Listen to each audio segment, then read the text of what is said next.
All right, guys, welcome to episode 161 of the Drag Driver Pete Show presented by Summit Racing. Tonight, we've got huge guests. We've got Paul Sakalas of the On All Cylinders podcast, Summit Racing. We're going to talk about him, actually, which is going to be kind of interesting for him because he's usually the one doing the interviewing. So that'll be kind of fun to hear some of his stories and all that kind of fun stuff. And then we've got results from Heads Up Hustle and Pistons in the Pines, which had an incredible event.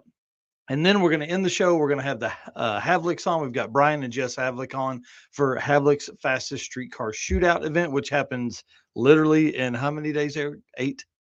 Yeah. No, I'll be on site next Wednesday. So 8 days starts off then. I'm really excited about that. So a lot of stuff. So get comfortable, get ready. Let's kick this thing off, sir. All right, let's go.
All right, guys, welcome to episode 161 of the Drag Driver Pete Show presented by Summit Racing. Dude, I'm excited about tonight. My name is Mike Narks, host of the show and the news that happens on Saturday mornings. And we will be back this Saturday morning with a news episode because I'm working on getting some Heads Up Hustle folks in here, some of the racers in here to talk about their experience. And my right-hand man, my co-host, tell them what you got going on, sir.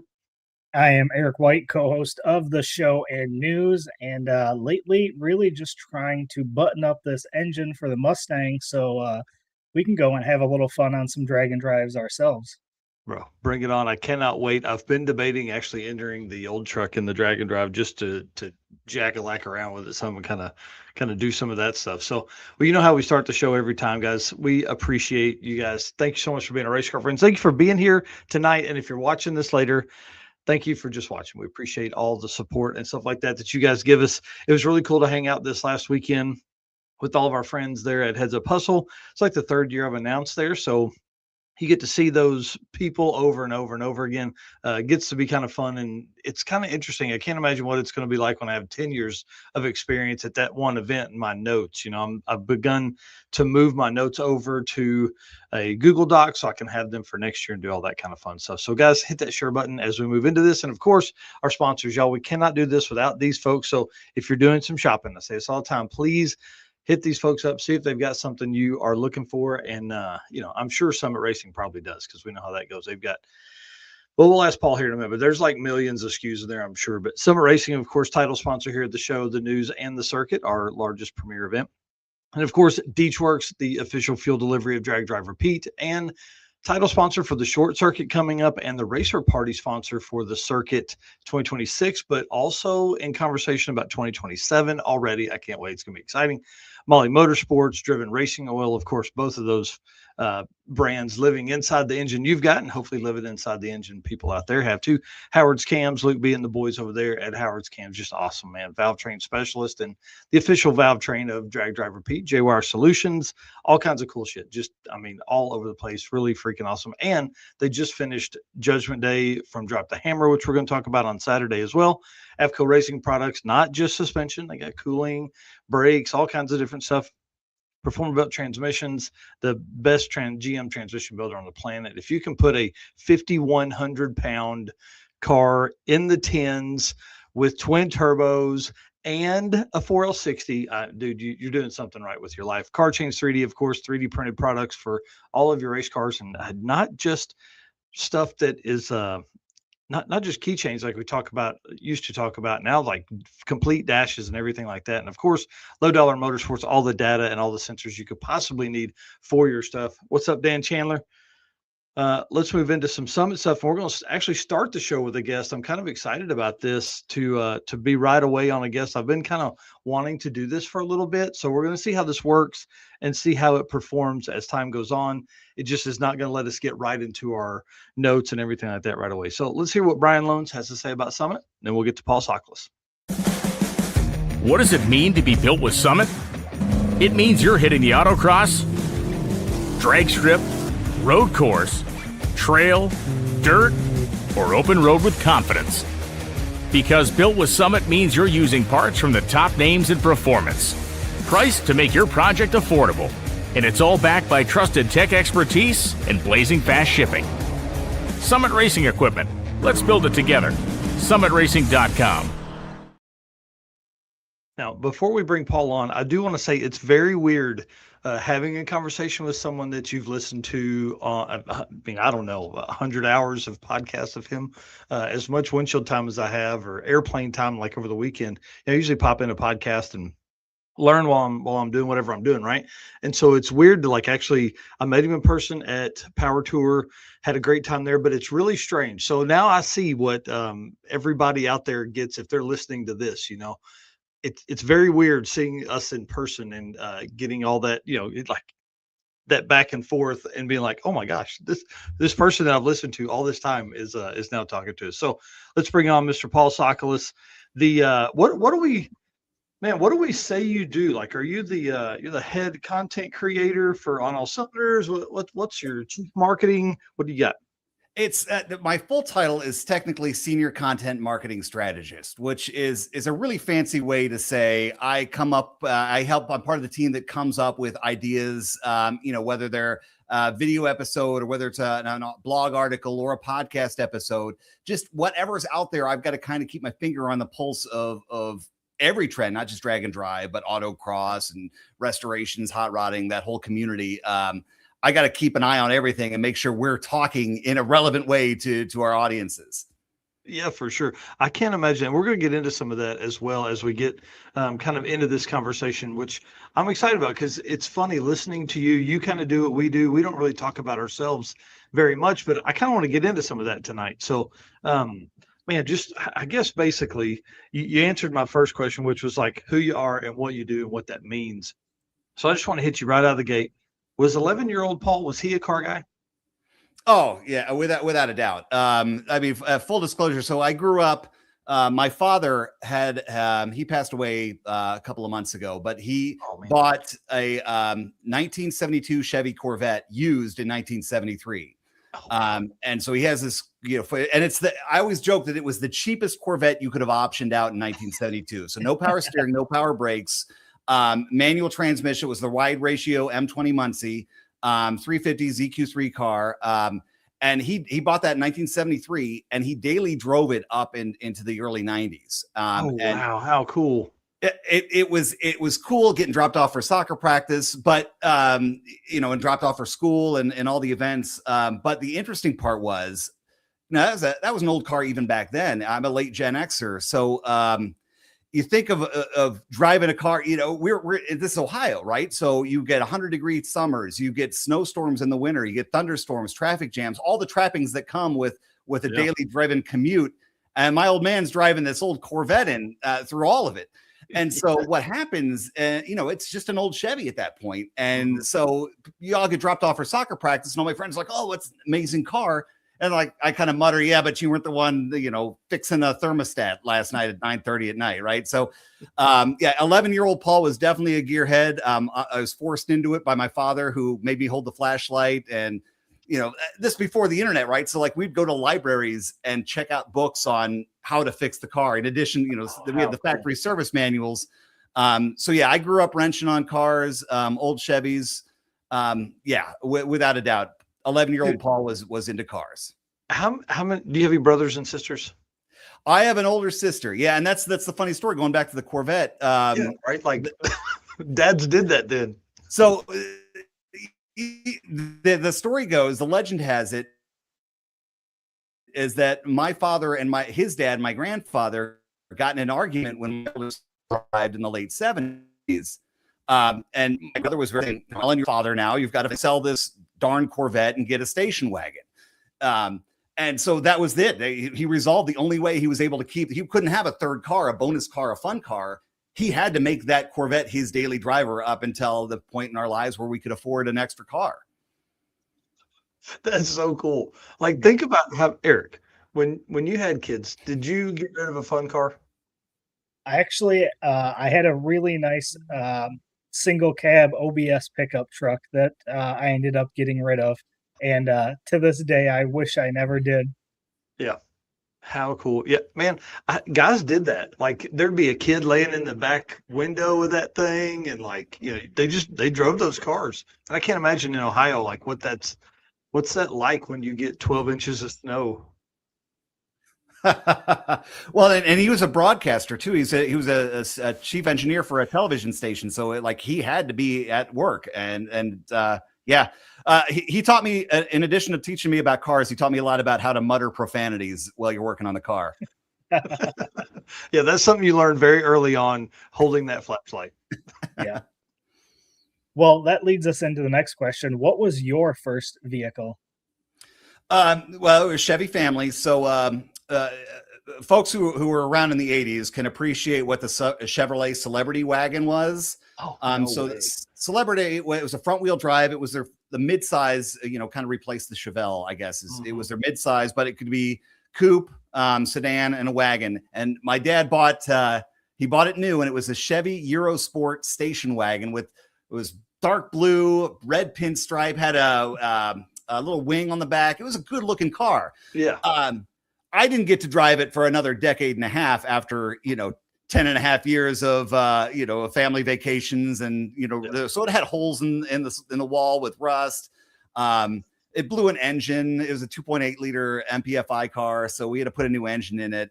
So it wasn't even a cool car brand new, but like by the time I got it, it was a Rusto wagon, but I loved it.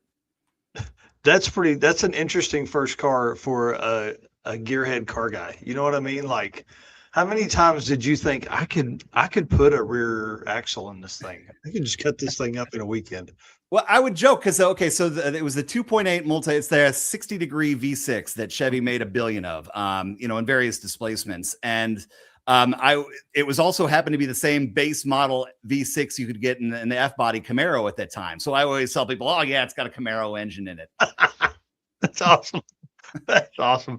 Yeah. Just wrong wheel drive. Yeah. Yeah. Wow. That's interesting. Well, give us a little bit of history between the time that you got your very first car and then how you ended up working with Summit on all cylinders.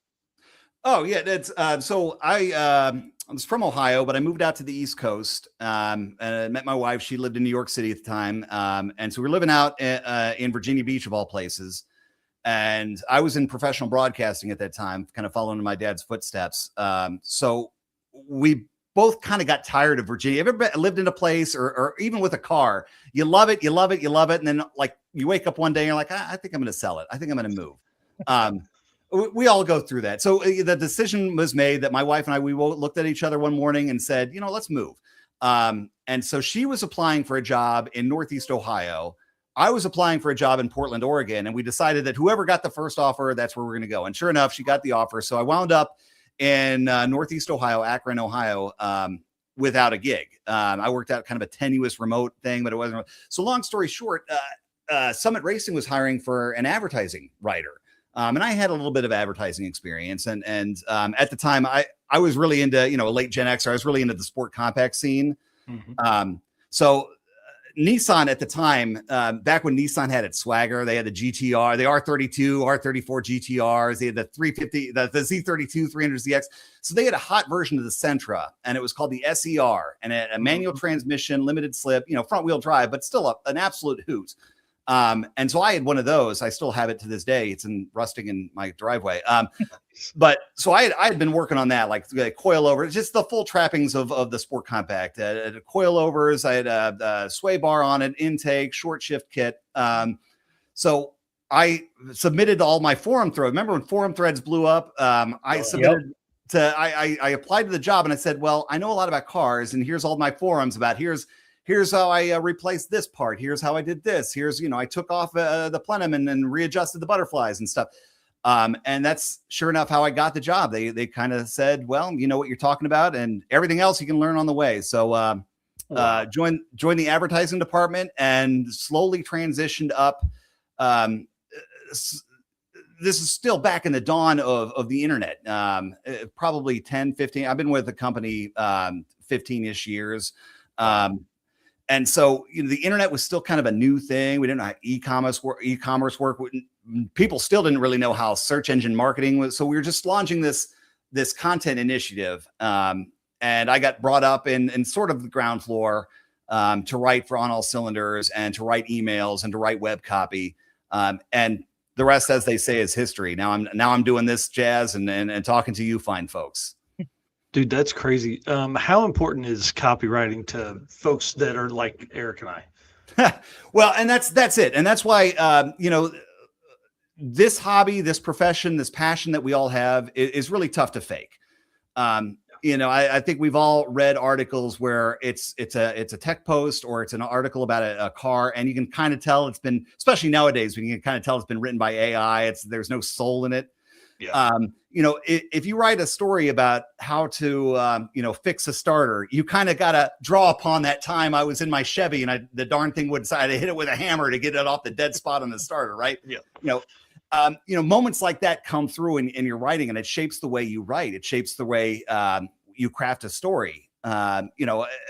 We've all cranked over a distributor to make sure we're pinging, so we backed off the timing.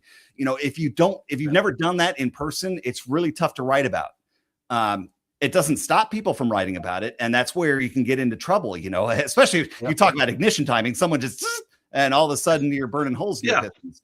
Yeah, they don't know what the sound of a ping means, so they're like, "Oh, it's fine. I don't hear anything." Yeah, that means we got all of it in there.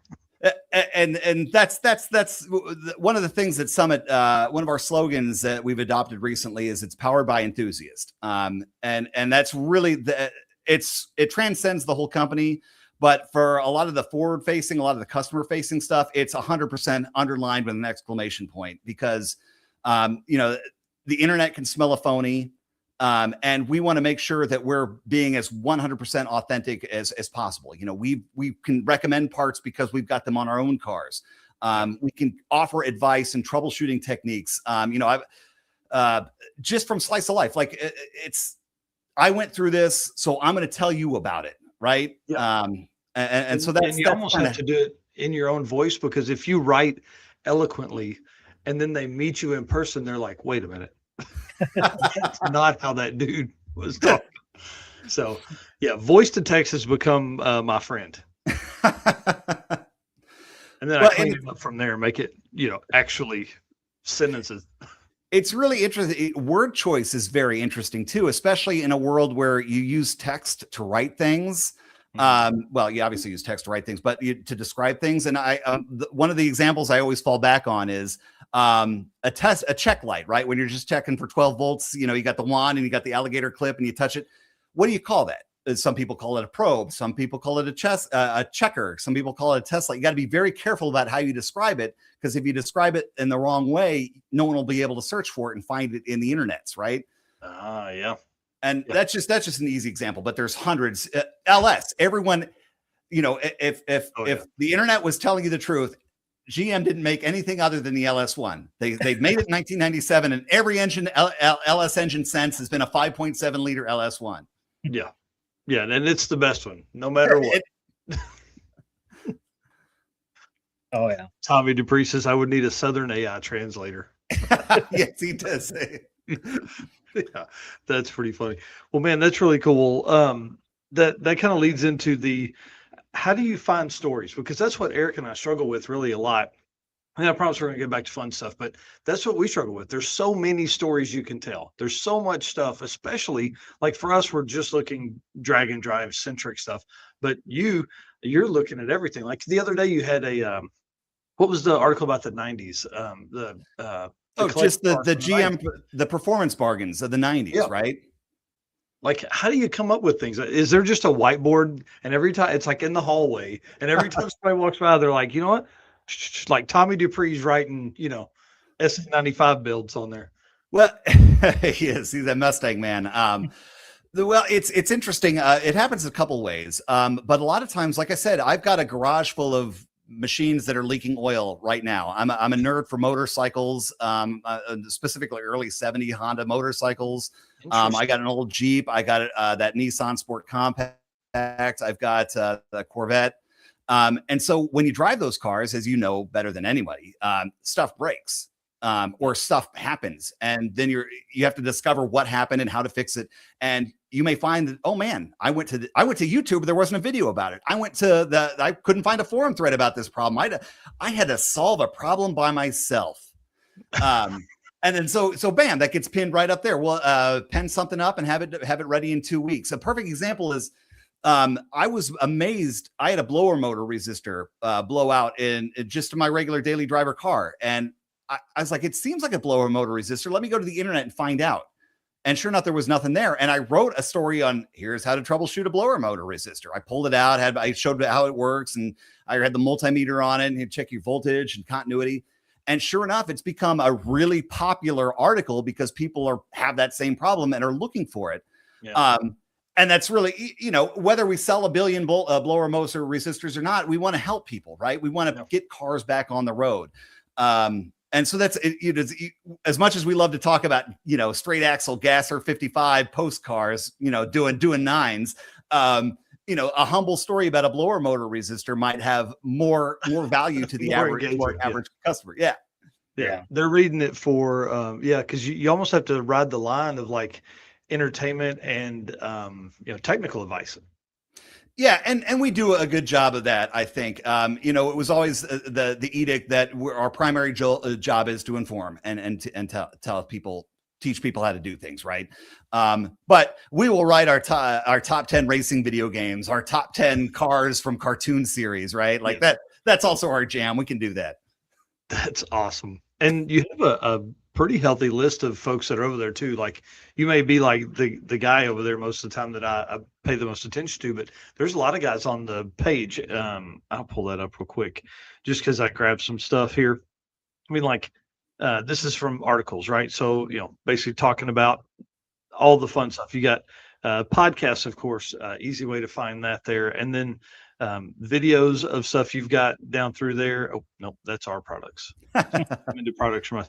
But yeah, the website is put together well. I thought I had all the authors put up there as well, but and that's the beauty of it. I mean, again, powered by enthusiasts. We got just a fleet of employees, and they're in various wings of the company, accounting, retail. And they say, oh, you know what? I'm having a problem with my SN95 Mustang, and I wrote a story about it. And sure enough, we've got a gentleman that's in customer service, and he's not. I hope his boss isn't listening. We asked him to help out. Right, he's got a C5 Corvette that he's working through, and he had issues with the brake modulator that controls that does the traction control. So he wrote a story about it. We really are. I hate to keep saying it, but powered by enthusiasts because we have so many people that have these problems with their cars and that love to write about it and love to help people and love to inform people on how to fix it. And we also are really good with finding good freelancers. We've got a really good complement of freelancers. The contraction of the print industry has, I don't want to say beneficial to us, but it has meant there's a lot of really good freelance talent out there that wants to share what they know. And so, come on board. Let's Jeff Smith is a perfect example. That man has forgotten more today about cars than I will ever know in my lifetime. And so he does a regular, 3 times a month column on just a Q&A. Hey, why is my OptiSpark not working right? Oh, well, here's, 500 words on how to fix your OptiSpark, right? Man, that's so cool. I think that's one thing that's great about the internet now is like, used to, if that guy wasn't liked by the editor, I mean, his stuff may not get in there unless it's a really good story. Now with the internet, you can take and you can put that on the site and maybe it doesn't perform as well, but it's still there. That's a story that's still out there. Somebody can search and find.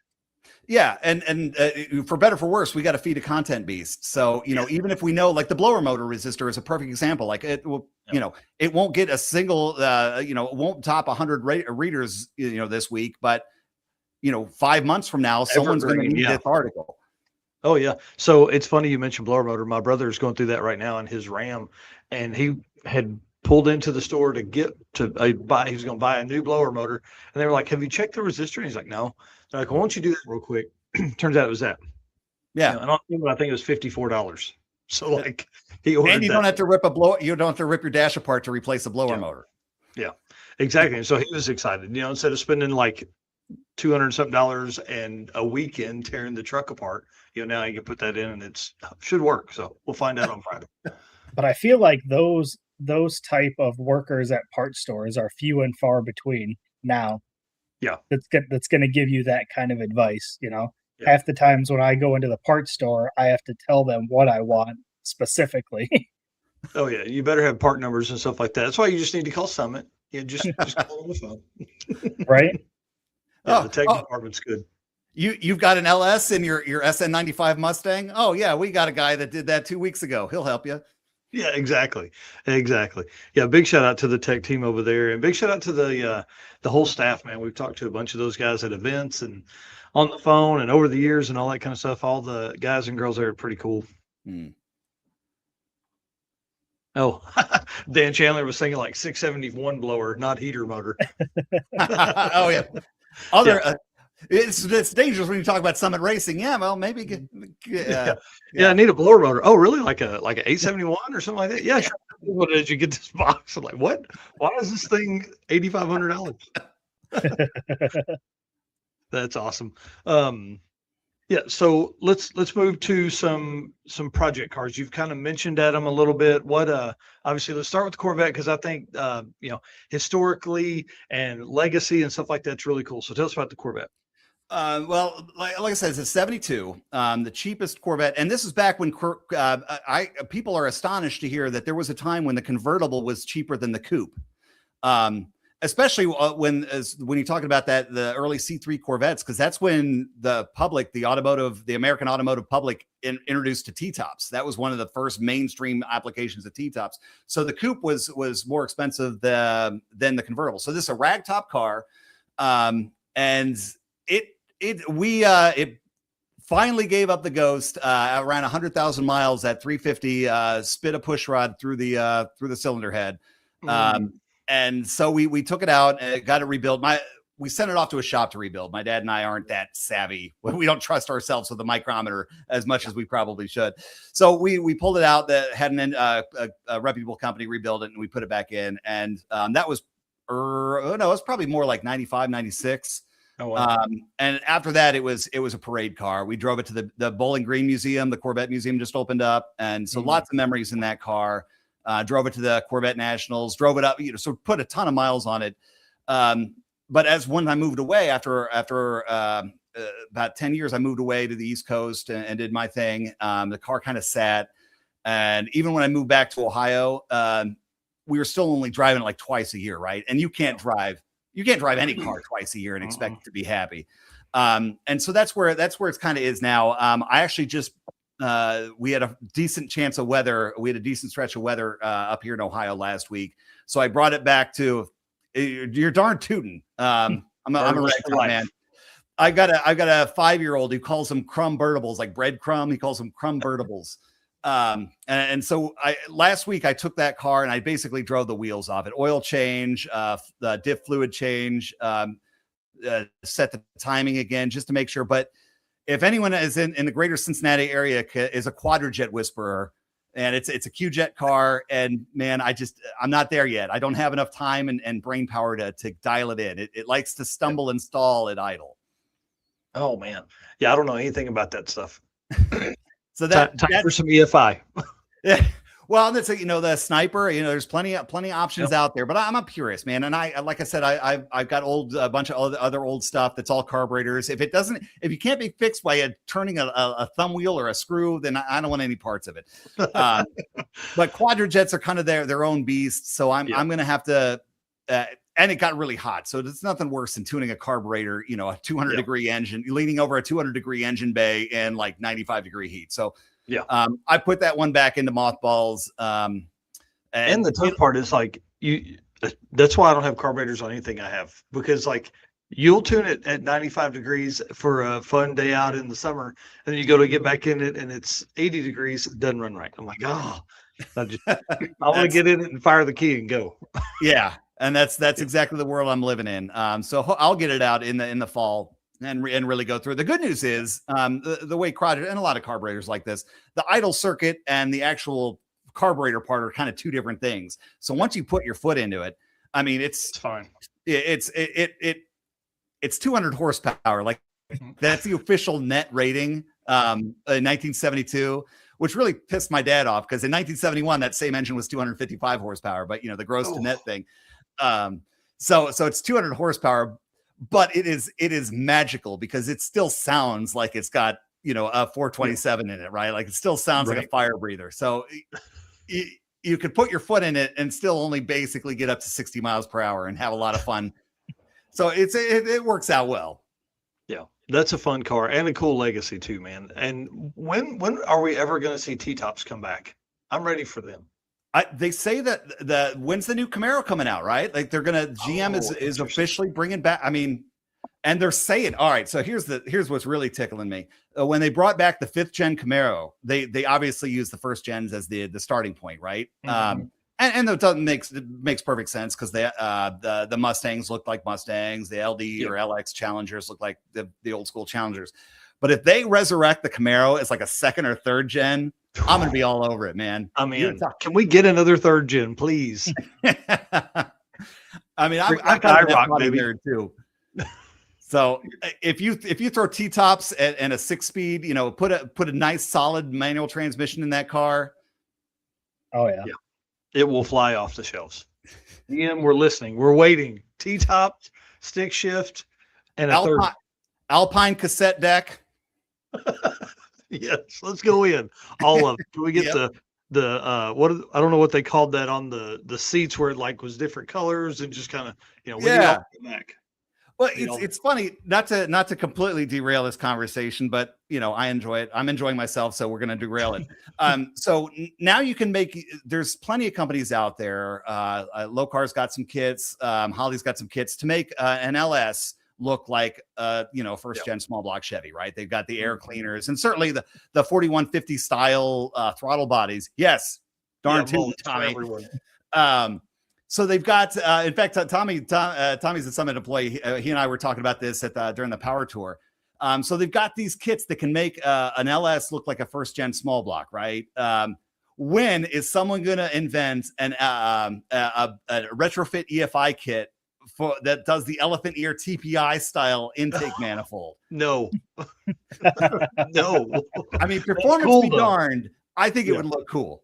I would drive it. Well, and how much fun would that be when you pop the hood? People it's really going to confuse a lot of folks. I can see it. I remember when those small block kits first started coming out. You're like, this is an LS. If someone's going to steal my idea now that it's out in public, now it's out in the world. Well, hey, as long as they do a good enough job and the quality is good, maybe it's listed on summitracing.com. Oh yeah, we'd sell it. I know all our merchandisers. If that product exists, it will be on our shelves. Yeah, but just because Paul's going to be like, "Hey, did you talk to that guy yet? Did you get that listed yet?" That's awesome. Well, what other project cars do you got there at the house? I got an old Jeep CJ. In fact, part of the reason why the Corvette's languished is because I was living up in Akron and the Corvette was down in Cincinnati, and it was just so I was like, Dad, if you're going to keep the Corvette, which is awesome, and you should drive the wheels off it, I'm getting my own thing. And so shortly after, like within minutes, I think, of me inking the contract to come to Summit Racing, I've always wanted a Jeep. I mean, Jeeps are just fun. I've always wanted an old school Jeep, so I bought an old CJ5. And the original plan was to go full off-roader, like full 1980s stomper, bass boat, fiberglass tub, 350 combo, bass boat, metallic red paint, stripes, the whole 9 yards. But I found this CJ And again, Northeast Ohio in general, not kind to sheet metal. But I found this CJ5 that it was just in such good condition. Like, it was all original steel tub. It was the inline 6 car, manual to the T176 manual. Everything was there. A little bit of rust, but workable. And so my plans changed overnight. Like, I'm done doing my big old 35-inch tires. Now it's just I'm keeping it as stock as possible. And in fact, it pretty much is. It's got a cool old gnarly winch. In fact, if you want to really nerd out, it's the actual poster child for a lot of the stuff we sell on Summit Racing, because it's such a clean stock version of a CJ5. So if you're shopping for a CJ5 at Summit Racing, you might see pictures of my Jeep. But nice. I'm again, my goal was just to keep it stock and not broken. And believe it or not, knock on wood, I'll never get rid of this thing because it's been so darn reliable. Nothing is broken on it. Or at least nothing is broken on it that couldn't cost more than $100 to fix. Yeah. Nice. Water pumps. I went through the carburetor. I mean, I did a whole like refurb of the engine, the driveline, to divorce the transfer case and do all that stuff. But the axle's never been apart. Wow. The engine's never been apart. Like, I went through the carburetor, but new cooling system, and if it ain't broke, don't fix it. Right. So yeah. I'm kind of leaving that as is. How heavy is that transfer case? Dude, they're cast steel or something. I don't know what it is. It's incredibly heavy. It's they're all the same weight in the sense that you always underestimate how heavy they are, right? Like, it's always 40 pounds heavier than you thought it would be. Yeah. Especially when you're laying on your back with it. That last bolt comes out and honey, please, whatever, please. Yeah, get the jack over here right now. Yeah. But it's I love that thing, and the kids love it, and so I'll probably never sell it. And it's just a hoot to drive. Yeah, and that's a rig that you can let something like that sit for 3 or 4 months and come out and it'll fire off like, okay, I'm ready now. Let's go. Like, that inline 6 started back as the AMC 232, I think, back in the early 60s, and it's essentially the 4-liter high output that they Chrysler Stellantis was putting in the DJ Jeeps up into the early 2000s. Yeah, it's pretty incredible, and they make decent power, and they're a lot of fun and deep geared, and it's just cool to see something like that move. And you said it's a CJ5 or 7? CJ5, yeah. Oh, sweet, yeah, that's cool. And it's really crazy. The kids get all the looks when they're in the back seat and doing all the it's neat because it's a 1980, but I call it a vehicular coelacanth because you can park it right next to a 1955 CJ5, squint your eyes just a little bit, and they're identical. Like, they changed nothing on that car that the government didn't make them change. Like, they had to make it stay more stable, and they had to get the engine in, so they had to stretch it a little bit, and they had to make the white. But nothing they had to change. Yeah. They didn't change anything that they weren't mandated to change. Right. They're like, just add another 2 inches to that stamping that we've been using for 42 years. Exactly. Yeah. That's awesome. That makes it less expensive. Okay, so that's 2. I want to know more about this SER Sentra, because I sold cars back in the early 2000s until like 2013, but that was a fun car. It was spirited. They ran great for what they were, and if you were coming up then, that was a great sport compact. Now I live in Northwest Arkansas, and we got very few of those. So if you saw an SER in town, somebody had gone somewhere and gotten it. It was a pretty cool car. A full disclaimer: it's not the really cool one. It's a B15, which is the second generation, the third generation. So the original one that everyone loves is the B13, and it came out in the mid 90s. Gotcha. So mine's a 2004. And it's the B15 Nissan Sentra SER Spec V, which is just an alphabet soup, but it does have a 6-speed limited slip. Yeah. And weighs, I have maybe 3,200 pounds. It's an obscene weight. So it's the funnest car I've ever. It's slow car fast. Yeah. In a world where the only other car I really cross shop was the Neon SRT4. Mm-hmm. And that thing, I mean, that SRT4, that's a fast car from the factory. I mean, oh yeah. Even back then, it was fast. Like it was doing 14s from the factory, and it didn't take much work to crank up the boost and get into the 13s. Yeah. On a car that cost like $20,000. But I digress because I'm going to. Yeah, I don't know if you can buy a really nice SRT4 for 20 grand now. No, They're crazy. A nice, Probably not. There's some wore out ones that are out there, but I'm a big fan of that stuff. I don't want to get rid of this Nissan, but it's rusting in half. So I lived by the ocean for several years. Like I lived in Virginia Beach, like 2 blocks away from the ocean, and that salt air is no joke. Like you could wipe if it stormed the night before, you could grab your finger and just wipe it down the side of the car and have like this gooey, slimy stuff on your car. Oh man. Wow. And then I moved to Northeast Ohio, which we salt our roads, so that's delightful. So I can. And that's why I can't sell this car because it's rusted in half. I'm gonna drive it. You feel good giving it to someone, selling to someone else. Yeah, that's funny. Well, what's the plan for it then? Like, are you just gonna keep going until it does fall in half? I mean, is that kind of the plan? I'd like to keep it because it's so much fun to drive. It's a 6-speed, and it's kind of like the Corvette. It doesn't have enough horsepower to get you into a lot of trouble. I think I've got an air intake, cat back, 2.5-inch exhaust. So, maybe 180 at the wheels, maybe. But you can drive like a jerk, as my wife would say, fire up an off ramp, but still only basically ping on 70, right? Like you hit 70 miles per hour and you feel like you've accomplished something.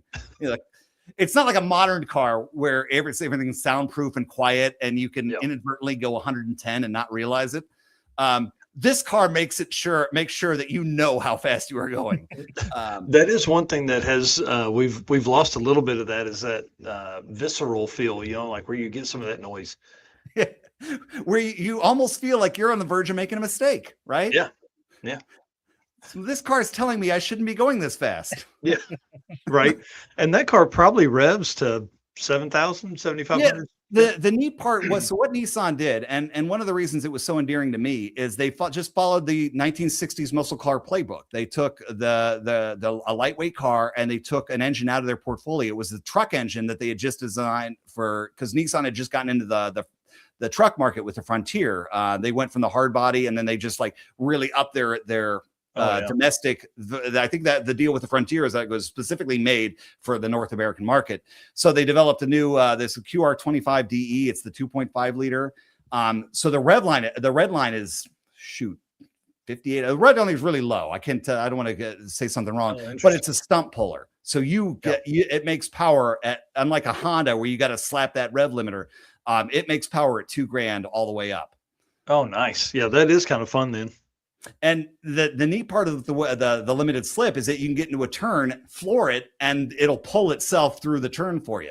It's a really fun car to drive, and I'm getting sad because I know it's not long for this world. That's all right. You can always just buy one that's all blown up and the body's not wore out. I'd like to keep it. My oldest son is 11, and my wife, and she's thankfully out of this room. I'd like to keep it, teach him how to drive a stick in it. Oh, nice. That'd be awesome. But we'll see. Knock on wood. Yeah. That's a long time from now, even though it's will be around the corner for sure. Yeah. Eric's got both of his kids are driving and almost adults, and I've got one that just started driving and one's 13. So yeah, goes fast. Yeah. Yep. Well, any other project cars that we missed? No, like I said, I'm a nerd for motorcycles. I've got an early Honda CB350. That's just an absolute hoot. It makes about 35 horsepower, but it sounds cool. It's just a parallel twin, and it's chrome back when chrome was everything.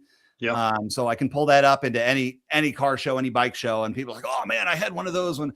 So I got that, and then I've got a Nighthawk CB750, the cultural ancestor of that classic CB750. It's still the air-cooled dual overhead cam engine, and that thing's got close to 100,000 miles on it. I've driven that thing to Sturgis. Wow. I've driven that thing up and down the East Coast, and just like that Jeep, it has not.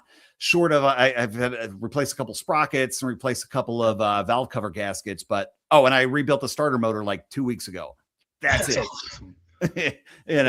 My first motorcycle was a 250 Nighthawk, and man, we went down the rabbit hole of like 450 Nighthawks and 750 Nighthawks, and end up on sport bikes after that. But yeah, pretty cool. The neat thing about this is, we kind of complained that we were kind of praying that Chevy makes the second or third gen Camaro revival. If motorcycle companies start making a hydraulic, I can't stand it when I have to do a valve adjustment with a shim. First of all, the 750 is hydraulic valves, so just keep it with oil and we're good. You're set, yeah. The 350, you can just a screwdriver. You put a feeler gauge and screwdriver up, it's tight, pull it out, you're done. Most motorcycles nowadays, you got to take the cylinder head off. Basically, you got to pull the gas tank, you got to put a shim and get your micrometer on there, your feeler gauge. I never rode them long enough to do that with them. Right. Yeah, my brother wrecked one for me, and then if he's watching, it was probably the best move. And then the next one I had was stolen. So after that, I was like, okay, no more motorcycle. I'm done. That's funny. Yeah, CB350s, man. I had went down the rabbit hole of a cafe racer at one point, low bars, kind of a cool motorcycle, and bought a CB350 74 5, what, I don't know, one of the later years for those, and just never put it together. End up giving it to a guy. So cool bike, super cool bike. Yeah, for sure. Everything I have is modded. There's nothing except my daily driver Ford truck. That's the only thing I haven't touched. Never mod your daily. Or get ready. You go ahead and mod it, and then just be ready for it to turn into a race car, and then get you another daily. When I met my wife, the Nissan didn't have an interior in it because lightweight meant race car, right? Yeah, for sure. Yeah, no carpet. Yeah, probably shaved a whole 0.2 of a second off by completely gutting the car. Yeah, yeah. So speaking of dailies, what do you daily drive now? One of those. So my wife's got a Subaru Outback, and we love it, and it's stupid reliable. So 2011 Subaru nerds will get this, was the last of if you had an analog to the small block Chevy, would be Subaru's EJ series engine, and granted, it was the one that gave them the nightmare head gasket reputation, but after 30 years, they had finally figured it out. And so that's in 2011, 2012, I think was the last year you could get the EJ series 2.5 liter. And that's what we've got. And that thing's been dead nuts reliable, timing belts every 100,000 miles, and it's a happy kid. So she drives that. And thankfully we never really need to drive the whole fleet of us much anywhere. And we're small enough. I mean, we'll probably need a bigger car sooner rather than later, but, yeah, when you have two motorcycles, an old Jeep, an old Corvette, and a Nissan, you don't really have a whole lot of room in your garage or your pocketbook for another daily driver, which is good because I get to say I daily drive some pretty rad machines. Oh, that's for sure. Yeah, yeah, and I would think with the weather you guys have most of the season, like that Jeep or the Corvette's pretty good run. The Jeep, the neat thing about the Jeep is that it didn't have a factory. It had a fiberglass hardtop. And those are super beyond rare. The metal hardtops are far more common because they were factory issue. You could buy option one through Jeep. But it's got a fiberglass one. So I've got this fancy little lift that pulls it off in there every summer. So yeah, we drive that thing. We'll throw a Christmas tree on it in December and drive home. And yeah, it does year-round work. That's super cool. All right. Well, what's next for you? I saw you at Power Tour. Tommy and I talk a bunch, probably once a week. He does event stuff. So he's always on the go. Now, what does that look like for you? Are you typically at events? Do you hang back? Do you do big stuff? Do you do stuff you want? How's that work? Well, the good thing about where we are in Ohio, I'm in striking distance to the big one of the big industry shows is the professional racer industry, PRI. And that it used to be in Daytona, now it's in Indianapolis. That is like an hour and a half, 2 hour drive. So I always go to that every December. SEMA is in Vegas every year, so I'm always. The joke is I'm always unsuccessful at finding ways to weasel out of it. So I'll be at SEMA, and there's events going on in the Midwest all the time. We've got the Good Guys show in Columbus that was just 2 weekends ago. I had to miss it because I was on vacation, but I usually go to that. And any events, where I didn't go on Drag and Drive, but the Power Tour, that'll go somewhere within striking distance of my home. So I'll try to get to a stop, at least one stop on there. So nothing really concrete outside of the next big thing I have is SEMA, and that's the first week in November. But I got kids and I got cool old cars, so I'm always driving. I'm very much I love the cars and coffee phenomenon. I love, not to knock judged car shows and car shows where you have to register. That's a very big part of the hobby, and I'm passionate for that stuff too. That's cool. That needs to be there. But I also like to just wake up on a Saturday morning at 8:00, go out and see a Lamborghini parked next to a Chevelle, right? Yeah. Oh, so I'm always out Saturday mornings at something. Right. And I hope we see a lot more of that. Like there's Cars and Coffee here in Northwest Arkansas. I mean, Eric's got several of them that are within 20 or 30 minutes of him. I think that is really becoming a lot more prevalent in cruise nights. We're seeing a lot more midweek cruise nights. There's my neighbor hosts one on Thursday nights. And so my plan is tomorrow night to hit it and just you go for an hour and a half and then roll on, I think that's a trend that we're seeing, and certainly Drag and Drive, Autocross Week. This whole idea that get out and drive your car, and I guess you could say it started with a pro street movement back in the late '80s, early '90s. You built this awesome machine, and then you just drove it, and you impressed people. And so pro touring, make the car drivable. It wasn't just a rolling piece of artwork, so you could take it to an Autocross Week, and even a Cars and Coffee. Where I live. If the calendars align, there'll be a Saturday where there's 3 or 4 Cars and Coffee shows within, each one's within 25, 30 minutes of driving. So I may go to, awesome. Yeah, you'll go to 2 or 3 in a single morning and be done by noon. Yeah. See, so the guys here in Northwest Arkansas, and I don't want to bag on them, but that's why I really do mostly national type stuff anymore, is because, man, it gets so, we don't have anything that overlaps. There's never a show that overlaps. And I'm always when I first see that, because that's typically what happens. People will schedule months in advance, not knowing what the other guy's going to put his date on. There's just not enough intermingling of promoters, but they'll put on the same thing. I'm like, man, make it a trip. If you start at this one and you drive over to that one, and when you come back, you get a special discount, you get a gift card to some shop locally or, Summit or something like that. Like these guys have to think about that. We've got to get these people out and about and driving around. Mainly, in Drag and Drive, we drive around because we're going to the next track. But also, it's good to put miles on these things, man. That's a great way to test ahead of a Drag and Drive before you take off and go 1,000 miles on the street. You better start and stop that thing about 80 times. Sit in some bad traffic. Try and get into a Cars and Coffee that's 30 cars deep while you're sitting there waiting in traffic, and let that thing overheat twice, So that way you know what to work on next instead of just showing up at an event like, oh yeah, I've got 20 miles on it. Well, and that's it, right? You drive the car. At the end of the day, whether you're building a 9-second, street strip car or just a cruiser to get ice cream, put miles on it. And again, not knocking. I know the restoration community is, it's low miles and it's got the value. It's but your cars are made to be driven. So get out there, have fun. Stuff is going to break. Let's be honest. If it's a super low mileage car, having 20,000 miles on it isn't going to hurt it. If it has 8, go ahead and run it to 15. Have some fun. Drive it a little bit. Unless it's 60 years old and has a prancing horse on the side on the fender, then you can drive it. Trust me, you'll be okay. Yeah, and you can drive those cars. They probably appreciate that a lot more if you drive their car. That car's not going to break because you're that's why I couldn't have anything like that. There is one car I would never mod, but that's couple $100,000 deal.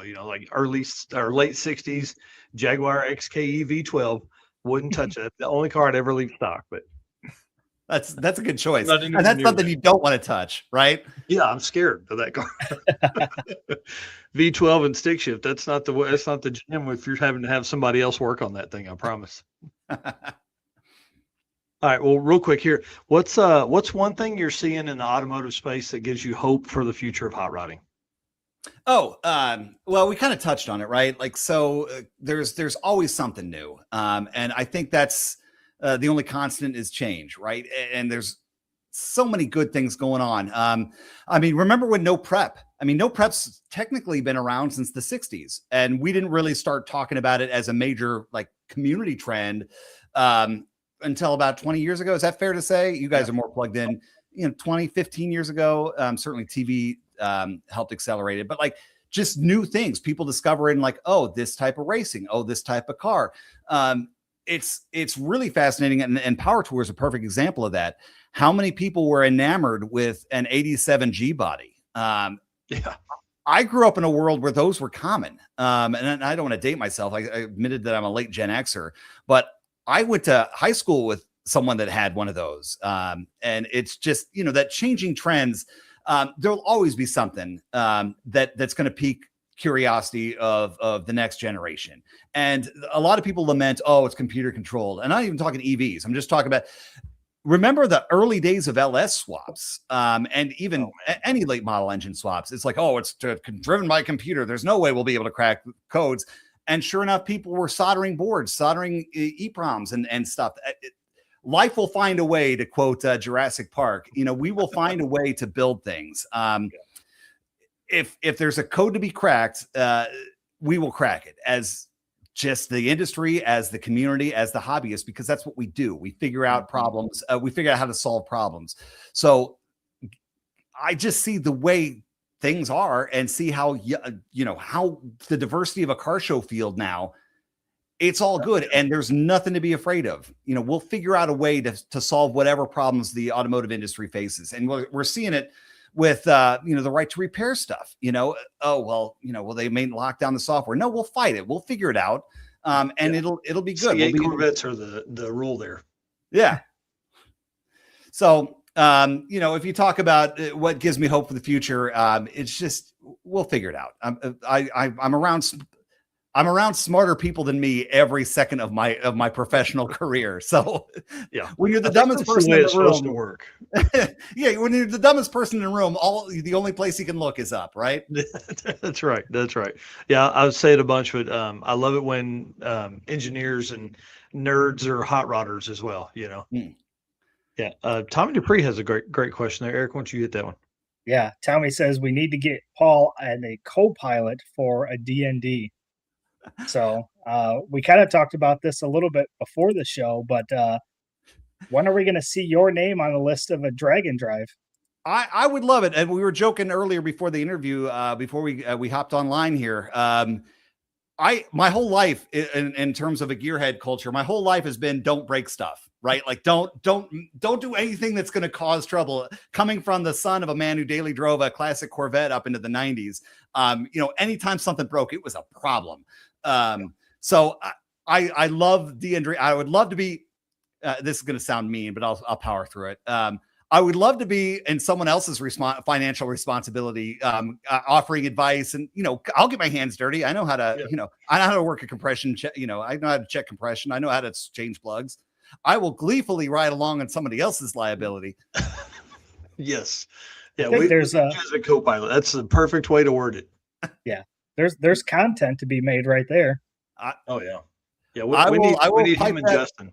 Yeah, I will. Justin, I know Justin's chomping at the bit. Justin is our Summit Racing, our video guy, for lack of better terms. He's an engine builder. He knows an awful lot about engines. He's the one that built, had a major part in building our Monte Carlo, LS Swap Monte Carlo, and he's building. We got a '74 Nova in the shop now that we're going to be building up, and yeah. So I don't think you'll have to twist his arm to get out in a drag and drive.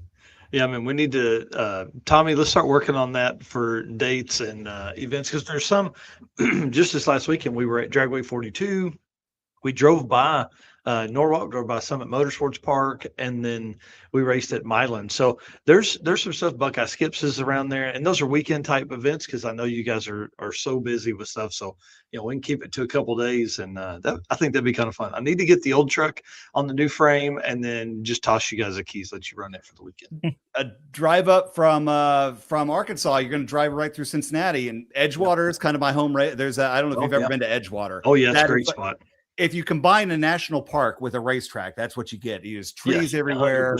100%. I love Edgewater. I will never speak ill of it. That's a great track. And then I'm going to call it Kilcare, even though I know the name has changed, but up in Xenia. So you can hit Durana Raceway now. You can go from Edgewater to Durana and up to Milan, Dragway 42 and everything. Yeah. Kilcare is a great one. We were there with the Great American Detour when we drove our stuff across the country. I drove from Arkansas to Manhattan and back in my 66 C10. So, full of Summit parts. Yeah, got plenty of guys here saying, and they've got Right. an open spot. I do love this Daniel Donarski saying here. He said, "How about a pro-am drag and drive event?" I think that would be a ton of fun. Get some people that are not necessarily drag racers over into the co-pilot seat or the driver's seat with somebody that knows what they're doing, over in there. So that could be kind of fun. You ever see a 9-second car putter to like a 22? Oh, a bunch. Yeah, a bunch. I'm going to tell this story later too, but we had Heads Up Hustle. We had a stick shift car, Corolla GR. Like this is like a late model 14-second Corolla. He took down one of the biggest dudes in the class because he got off the line and the other guy didn't, and just kept spinning the whole way down. So pretty interesting story there. So, hey, everybody's got a chance to win. That's for sure. All right. Right. Eric, lead us out, bud. Yeah, so we talked about the drag and drive. You talked a little bit earlier about freelance writers. So what do we got to do to have Mike and I get some drag and drive stories there for you? You have my email address. Yeah, we'll publish some content. That's great. We'd love it. That's fine. We'll talk. Yeah, no problem. That'd be a ton of fun. I think all the stories that we get and everything that we talk about here, providing a little bit of that over to you guys would be a ton of fun. Yeah, again, authenticity. It's 100%. Like we got to be able to show people that we live and breathe this stuff. So absolutely. Well, man, listen, I appreciate you coming on here with us a whole bunch. We've got some stuff to go through. Do you want to hang out with us for a minute while we run through these results and stuff like that? Yeah, that's fine. I'm all ears. Okay. Heck yeah. Well, Eric, let's get to rolling then, because we've got to move forward here. So let me add this stuff back to the stage again, guys. onallcylinders.com, summitracing.com. Find all the stuff there. You can hear Paul's voice a lot more than you can hear here. Man, I don't know. It's been awesome listening to your stories and stuff like that tonight, but you guys got to go over there and listen to all the cool stuff they talk about over there. And then while you're on summitracing.com, we've got our Drag Driver Pete recommended products here. You guys can jump on, look at that stuff. Tell us what we need to add. I mean, this needs to be universal, but also specific. So we want parts and pieces and things like that. There's, I think, 14 products on there now. We've got 6 more products in the queue that we're sending over to Dave Fuller, another Summit Racing guy there, and get it updated here probably after Havlik. So we'll see what kind of cool stuff. And then obviously you can always type in Drag Driver Pete merch, and you can get your Summit branded merch there, hats, hoodies, baseball caps. You can get big brim hats. You can get t-shirts and hoodies as well. So, all right, sir. Drag Driver Pete updates, guys. We're headed. The next event for us is next week. We're going to Hot Rods by Havliks, Fastest Streetcar Shootout, who are backstage, who will be bringing them on here momentarily, probably about 15, 20 minutes, something like that. We'll have them on here to give them an update. And then this is one of my favorite events of the year. This is an actual photo taken literally from the event. This isn't AI in any way. This is an actual photo. They're recreating this as well. This thing became like iconic. This shot here with an actual explosion in the background. I mean, it was nuts. So we're going to hear about all that stuff. But what I need the watchers to do is let's peer pressure Eric into bringing the 240 to Havlik. So my plan, I'm going to change the oil this weekend in the old truck, do a once over, make sure all my bolts are tight and stuff like that. We need Eric to drive that 240 from home to Havliks so we can go down there and hang out. He's already driven it to Cordova one time. We just need to do it now for the weekend. Yeah. So on the spot, are you going to bring it? It'll make it for sure. I told you the other day, my only worry, and I talked about this when we had the side-by-side tracker guy on, having a convertible in a hotel parking lot's the only thing that worries me. Getting there, no problem. So maybe I leave the car at the track and ride with you back to the hotel, and the wife's coming, so maybe we can drive her car back and forth. Oh, I didn't even think about that, because I was like, man, I could just give you guys the keys to the truck. Then, but she'll be in her car, so yeah, she don't want to drive it. She don't want to ride in that truck.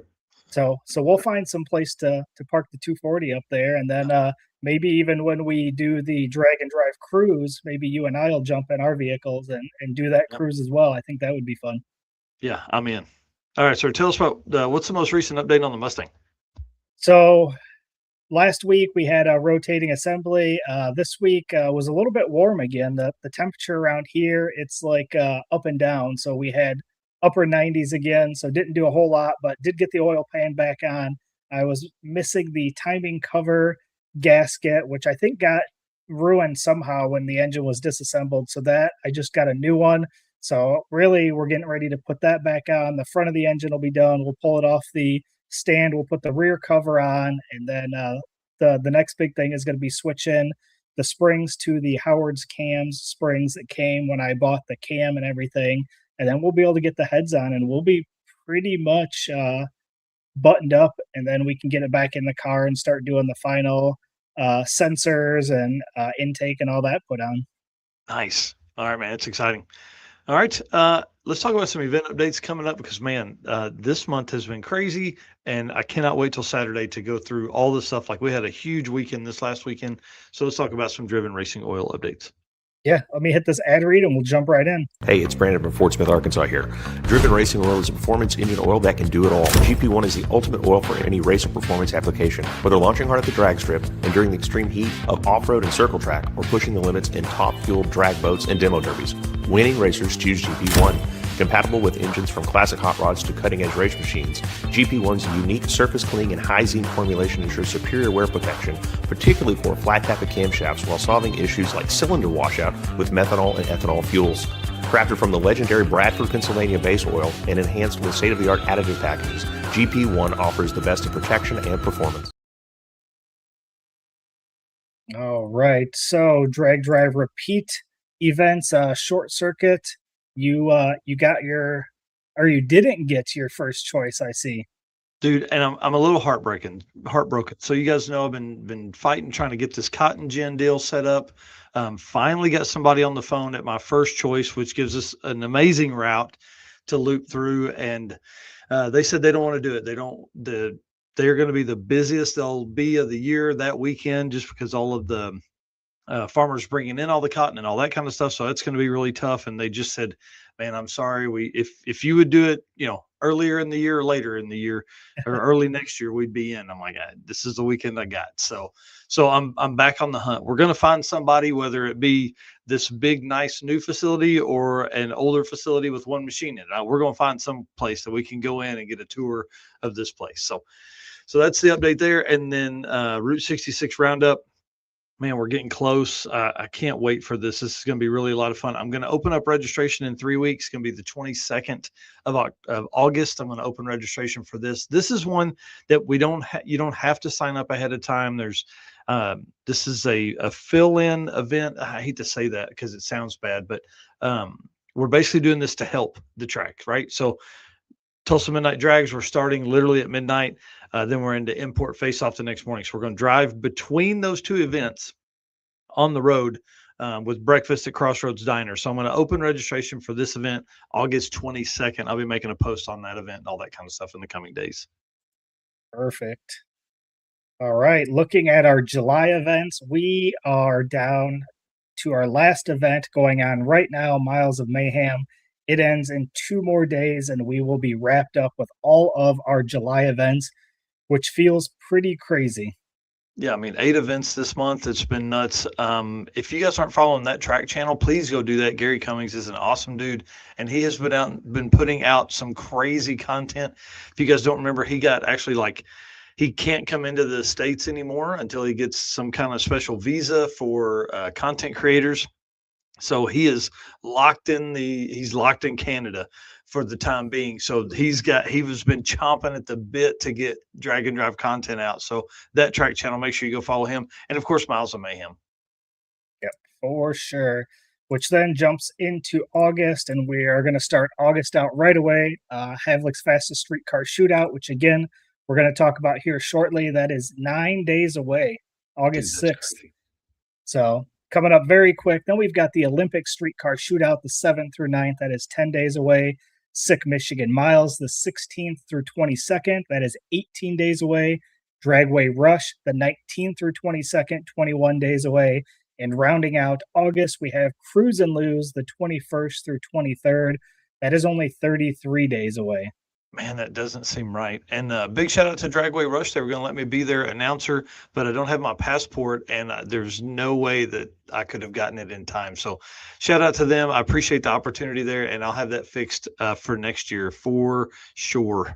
But what's cool is like they're only about, I think they're about 40 miles from one of the tracks on Sick Michigan Miles. So there's going to be a lot of cross-border drag and drive stuff going on. So cool cars everywhere up Yeah. in that part of the country or That'll continent, be I guess. Yeah, that'll be cool. That takes us into September, and we got a busy September as well. We start out with Drop the Hammer, North Carolina, September 11th through 12th, 44 days away. Then we go into Hot Rod Drag Week, the 13th through 18th, 46 days away. We've got Redwood Rally, the 21st through 26th, 54 days away. Central Victorian Drag and Drive, the 24th through 26th, 57 days away. And 666, the last event of September, the 27th through October 3rd. That is only 60 days away.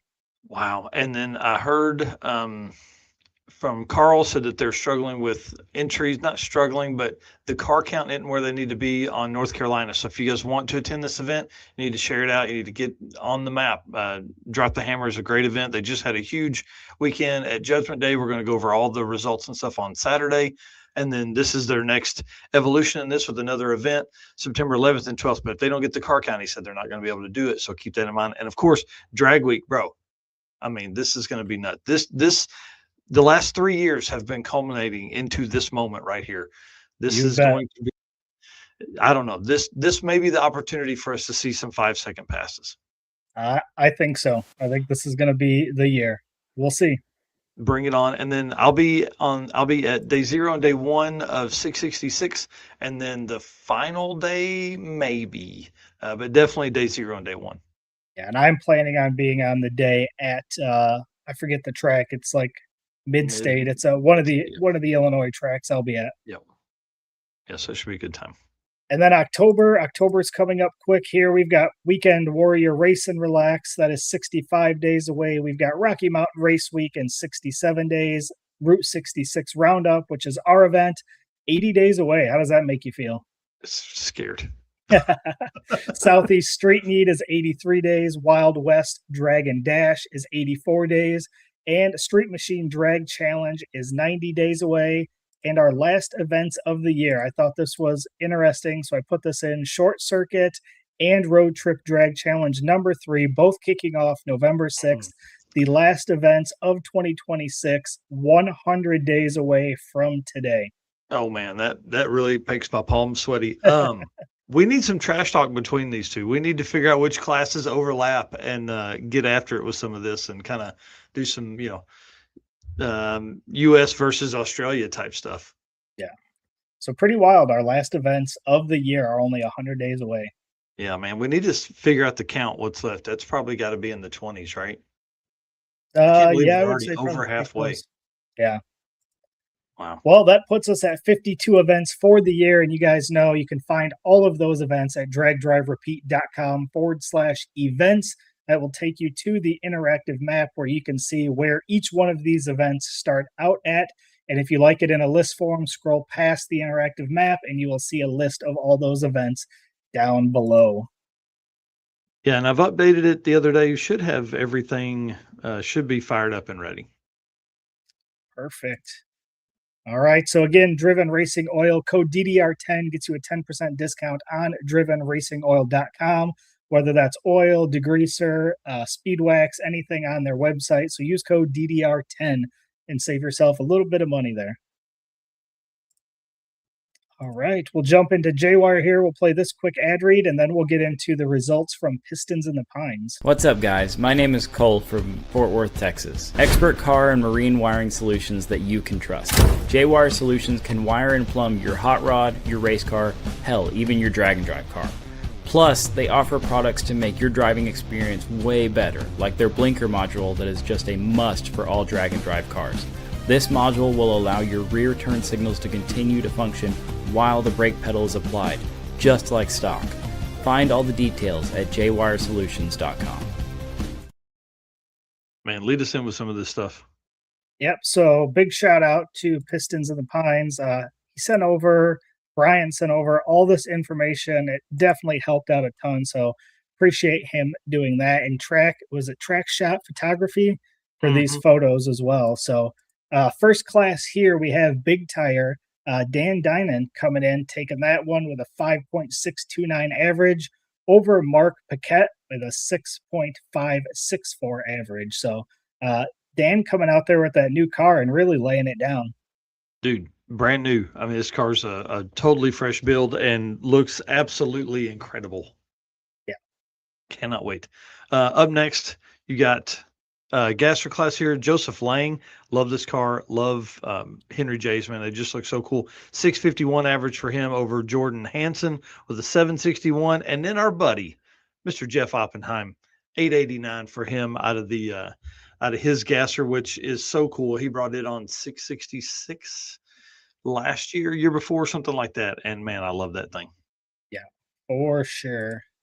Next up here, we have small tire. Sean Lemire coming in with a 6.01 average over second place. Rich Woodward with a 6.685 average. And third place, Ryan Donahue with a 6.825 average. Yeah, I saw some of Rich's posts about the event, said he had a blast. He had never been to some of those roads up there and really enjoyed the scenery. Said he struggled just a little bit running radials on some of the tracks, so he's going to make a switch when he comes back up next year to a slick tire. So I thought that was pretty cool. That'll be fun. Yep. Up next in stick shift, we got John Nichols taking the win, 653 average for him. Second place, Peter Anantz, 733 for him. And then third place round out, Austin DeRochers, 763 for him. So pretty close second and third, but John just absolutely running the game on that thing. Yeah, stick shift came out hard there. Then we jump into our tailgate class.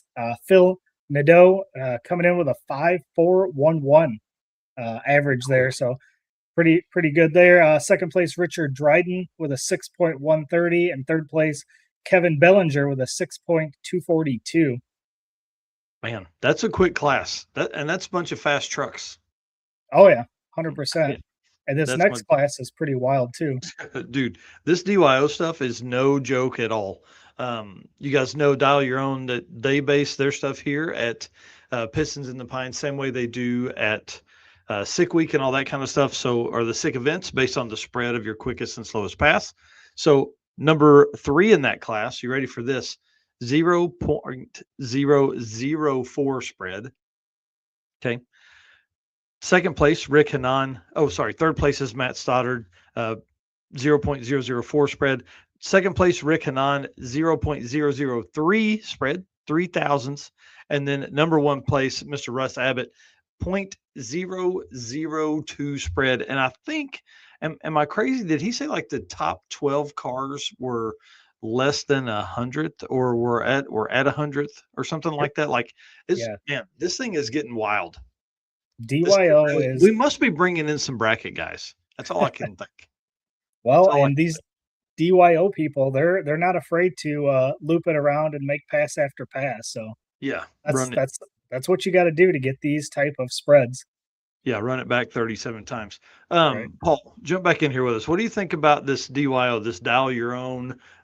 Basically, it's based on your quickest and slowest pass of the weekend. Again, we talk about what exciting trends. I mean, we're always coming up with new, interesting ways to run 8th mile, run quarter mile. You talk about it. I immediately reminisce and think, man, what would someone in 1988? Well, you touched on it. The drag week coming up. We're talking about cars maybe breaking into the 5s. Yeah, I'm sorry. I kind of didn't. I walked away crazy, from the question. Right? But just the amount of power that not only we're able to create and to put to the track, but to put the track and then drive to another track to do the same thing again. So that's when you talk about the DYO and then how accurate and how close and how repetitive, how repeatable it is. It's just stunning. Yeah, it's pretty wild. I mean, to think that a guy had 3 passes and they were no more than 0.002 apart, that's incredible. Very interesting. All right. So that's Pistons in the Pines. Like I said earlier, I will go down through the drop the hammer stuff, the results on Saturday morning. We'll do a full breakdown on that stuff.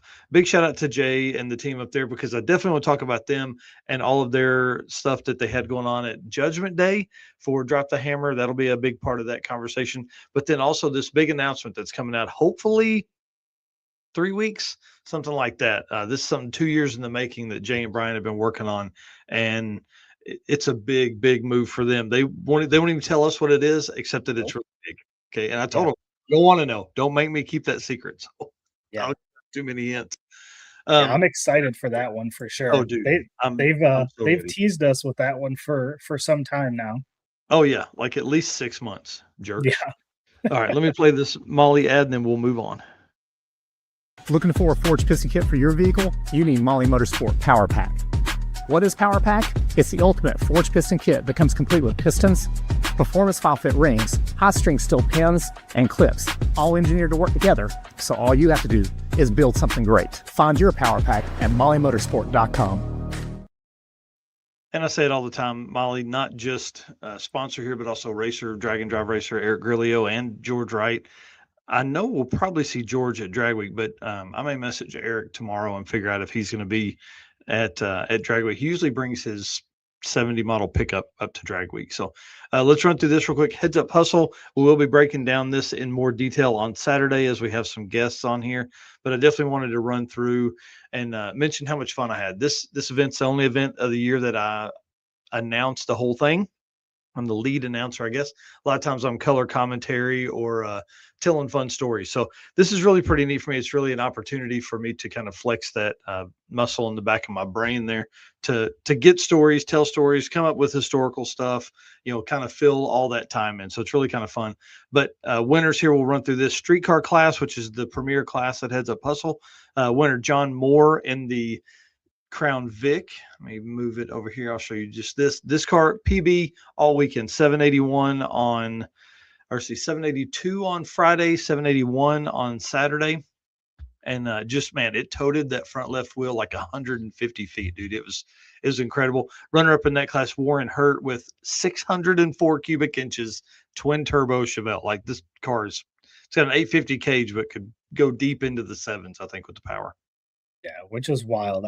I love John's Crown Vic. It's such a unique car. It's always fun to watch. Yeah. Then we move into the stick shift class. Vance Cooper taking that one with an 892 average over Greg Black with a 9. Was that a 912 average, or was that just a single pass you got there? That single pass. So Heads Up Hustle is basically you run 2 days to set the qualifying ladder. Okay, so your average sets where you are in the ladder, and Vance he was an 892 quickest pass overall. Gotcha. But it sounds like he had to replace a water pump on day one, and wife ran to Summit Racing to get that, huh? Yeah, it was pretty cool. We were close enough to where they could just run down there and grab that. Worked out well, and she was hauling the kids around in I think they have an expedition or something like that. So she was in the car with him sometimes. She was in the expedition sometimes. Like it was really neat. Yeah, and then on day 2 had an alternator go out, so he had a rough time there, but ended up coming home and taking the win on that one. Yeah, he actually drove the last few hours with the generator on the roof because he couldn't get an alternator. It was so late at night. It was like 9:30 at night. All the stores were closed. So he just hooked the generator up like on his roof rack and ran it while he drove along, had a charger underneath the hood to get it back. So, pretty cool. But the story of the weekend is the 850 index class, man. This was absolutely insane. 4 racers in that class. It's brand new for this year, and all 4 came with the heat, bro. All 4 of them had 850 passes each day.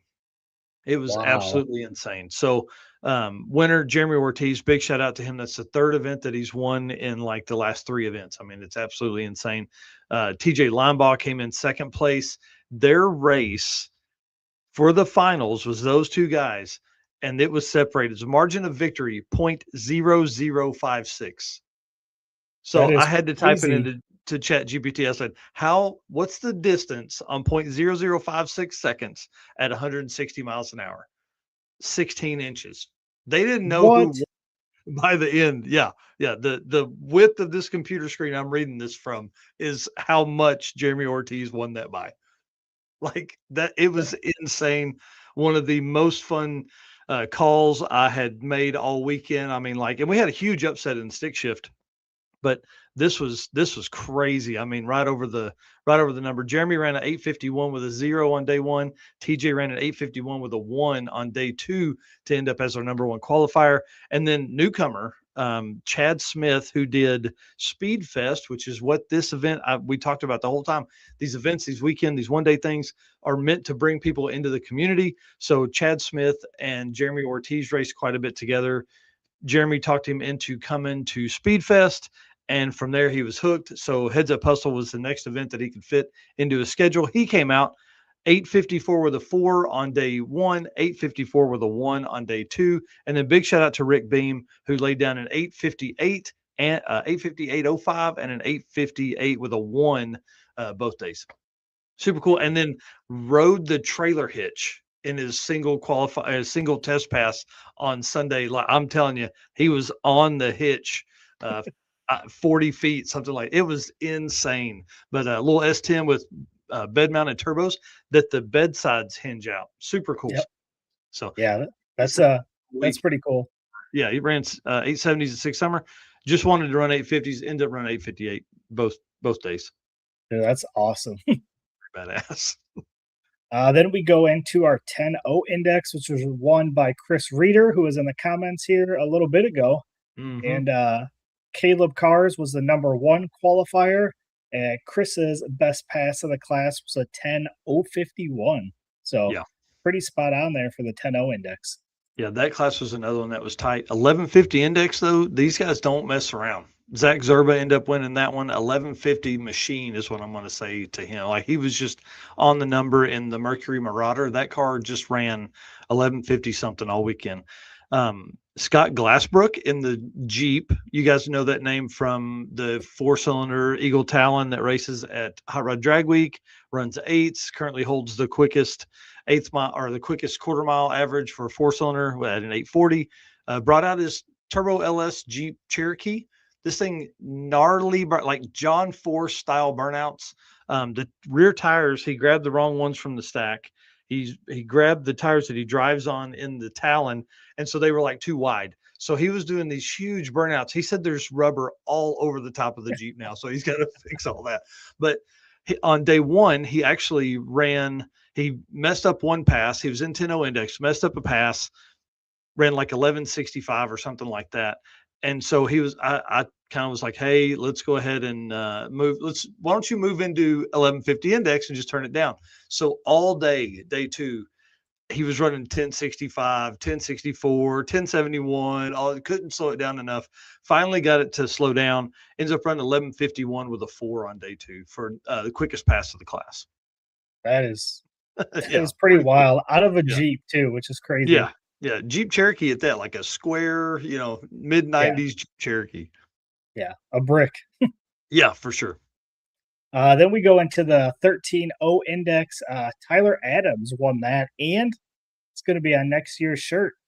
Dude, super cool. I love shit boxes on shirts. This is like a kind of a ratty Ford Fairmont. It's got a crusty roof on it and all this kind of stuff. It's gonna be really cool. It's brown, so it's like not the thing you want on a shirt, but it's going to be on there because the way John Paul does his shirts is it's the winner of the largest class and the quickest car overall. Awesome. And then John Prenger, which we talked about a bunch leading up in this event as being one that was a contender in that. He ran too quick at a 12.96. Yeah, in the finals to come runner up. You want to hear John's weekend? Friday, 13.004. Okay. Number one qualifier leaving there. Saturday, 13.006.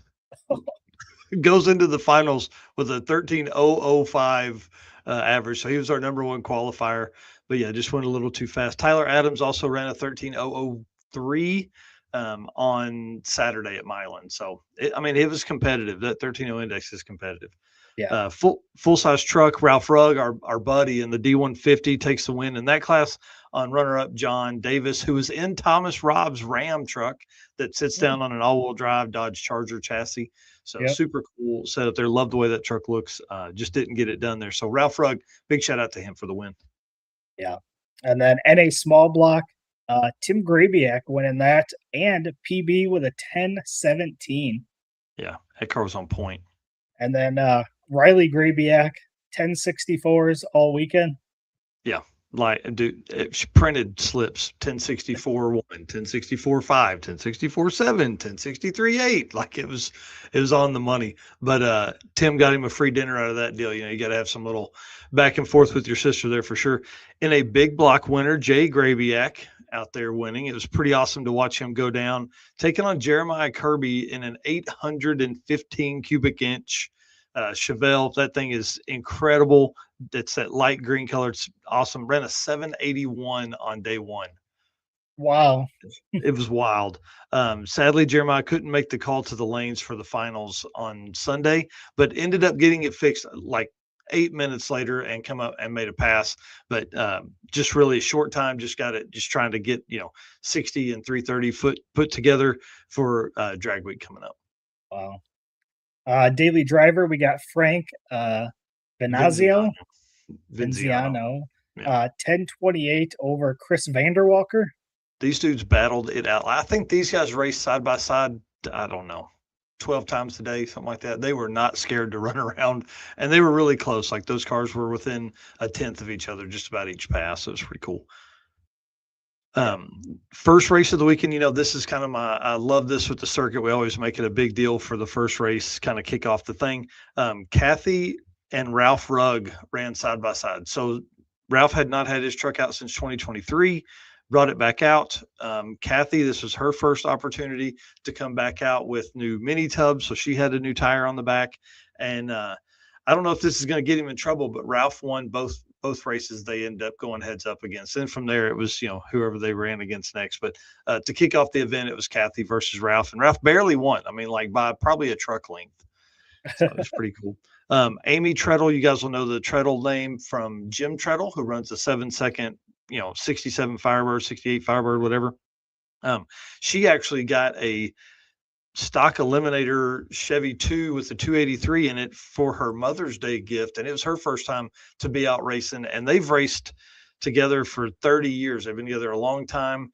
And Jim has always raced, and Amy had never made a pass down the drag strip. So they went in, they did the testing on Thursday night in a private test session so she could get a couple passes in.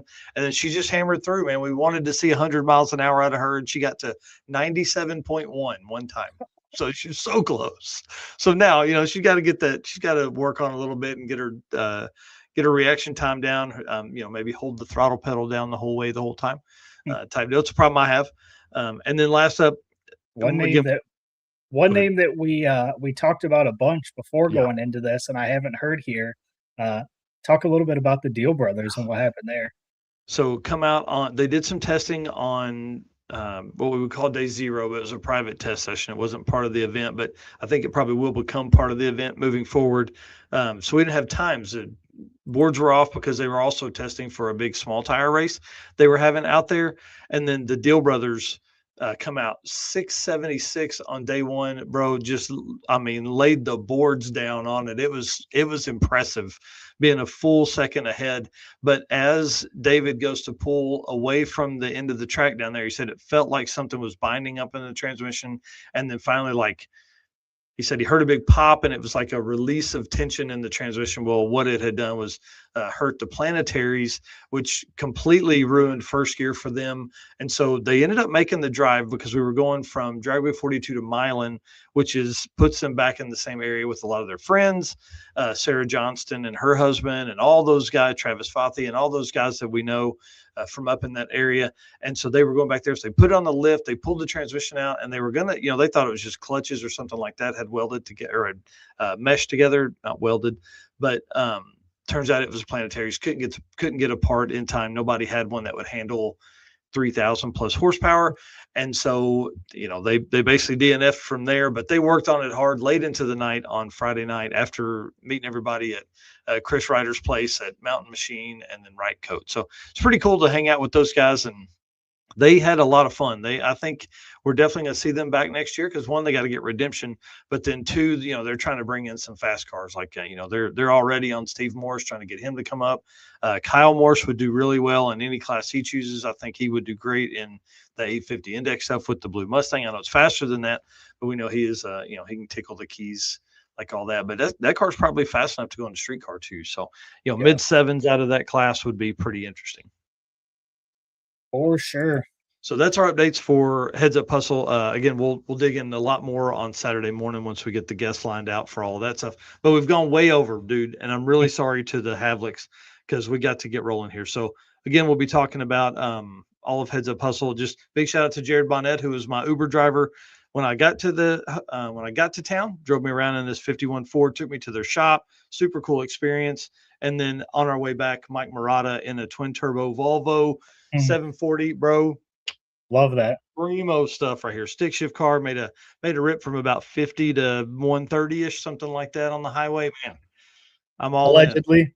Allegedly, yeah, in Mexico. It was a great car. Looks great, rides great. Hood, no bulges in the hood or anything. And man, when we made a rip past this dude in a 4Runner, the guy didn't know what was happening. It was pretty cool because, like, you see this factory Volvo wheels, and then it just makes us wastegates wide open. Like all the fun. So yeah, again, big shout out to Molly as we move into the second half of the show here. Probably not second half, but as we move on here. So Paul, with these guys on here, I think it's going to be tough. So dude, I want to say thanks for coming on tonight, man. It's awesome to spend some time with you. I hope folks that are here will take the time and go over and, man, listen to hundreds of hours of you talk on All Cylinders podcast. It was pretty cool to have the back and forth tonight. So I just want to say thank you before we jump into this stuff for you coming on tonight, man.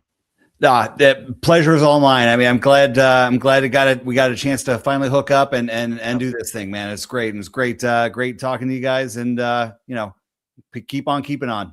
Yeah, for sure. We're going to find you a co-pilot seat for one of these weekend events that is up in the area. I'd love it. All right, buddy. See you soon. Yeah, thanks. Thanks. All right, man. You want to move us into this second half of the show here, and we'll bring in the Havliks? Absolutely. So appreciate all of our race car friends for tuning in so far. Thank you, and thanks to all the race car friends you got to hang out with there at a Heads Up Hustle. And again, can't do this without our sponsors. Big thanks to Summit Racing Equipment, Paul, for being on here tonight. Tommy, everybody else that we've dealt with over the years. I appreciate all of those guys at Summit Racing Equipment. Deechworks, Molly Motorsports, Driven Racing Oil, Howard's Cams, J-Wire Solutions, AFCO Racing Products, Performer Built Transmissions, Car Chains 3D, Low Dollar Motorsports, Power Tube TV, and Racing Junk. And we'll hit this ad read, and then we can jump right into the Havliks and talk about the fastest street car shootout. From street miles to track passes, your fuel system has one job: perform when it matters most. At Deechworks, we engineer high-performance fuel systems built for the demands of drag and drives. From injectors and fuel pumps to filters and regulators, every component is engineered to be reliable and consistent under real-world conditions. Whether you're chasing a personal best or driving hundreds of miles between tracks, Deechworks delivers the fuel system your build requires.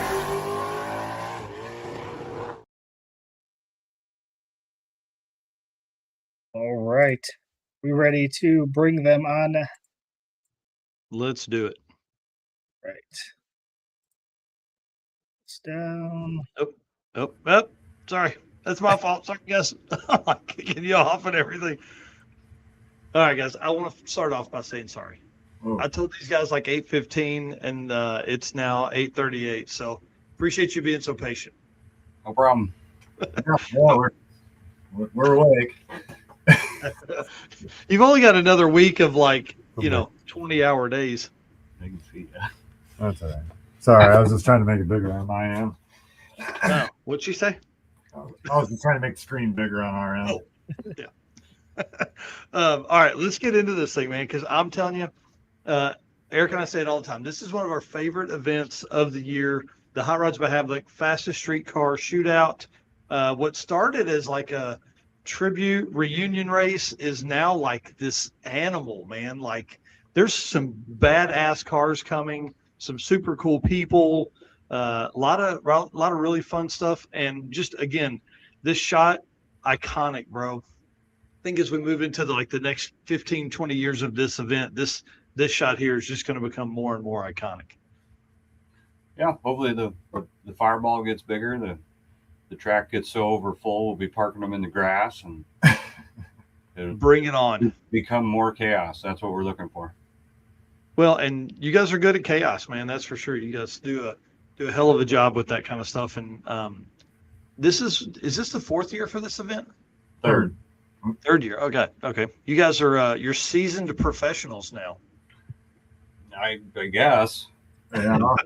or we're just good at faking it till you make it, I guess. I don't know. No way. Yeah. And you guys are awesome at this. The one thing I will say is your level of commitment to promotion should be studied by other promoters, us included, man. I feel like we post a lot, but I'll get on to the Hot Rods by Havlik's page and be like, does this guy sleep? Do they sleep? It's 24/7, man. I mean, we do try to put the effort into it because, I mean, with it being a tribute race, that's part of it. And I mean, if we lose grasp of that and paying attention to those details of those people that started this, it kind of moves away from what the event started at. You know, so we really try to make sure there's personal touches here and there. There's some interesting things that'll happen this year that, you know, are part of that too. So every year we try to come up with new stuff, but it's, you know, it's just like anything else. It's a battle to always come up with something new. Oh, preach it, brother. Especially with many events out there anymore. Well, and I think this is for a lot of your drag and drive guys that you guys have known for a long time because y'all drag and drive race and stuff. Yeah, you're supported by a lot of those guys as well at this event. And I think it just helps it that much more because it's almost like a break for us guys that are used to going for drag week. You know, you have a lot of drag week racers and Rocky Mountain Race Week racers that come up. And so for those guys to have to, you know, they're punishing their bodies and their cars and stuff like that.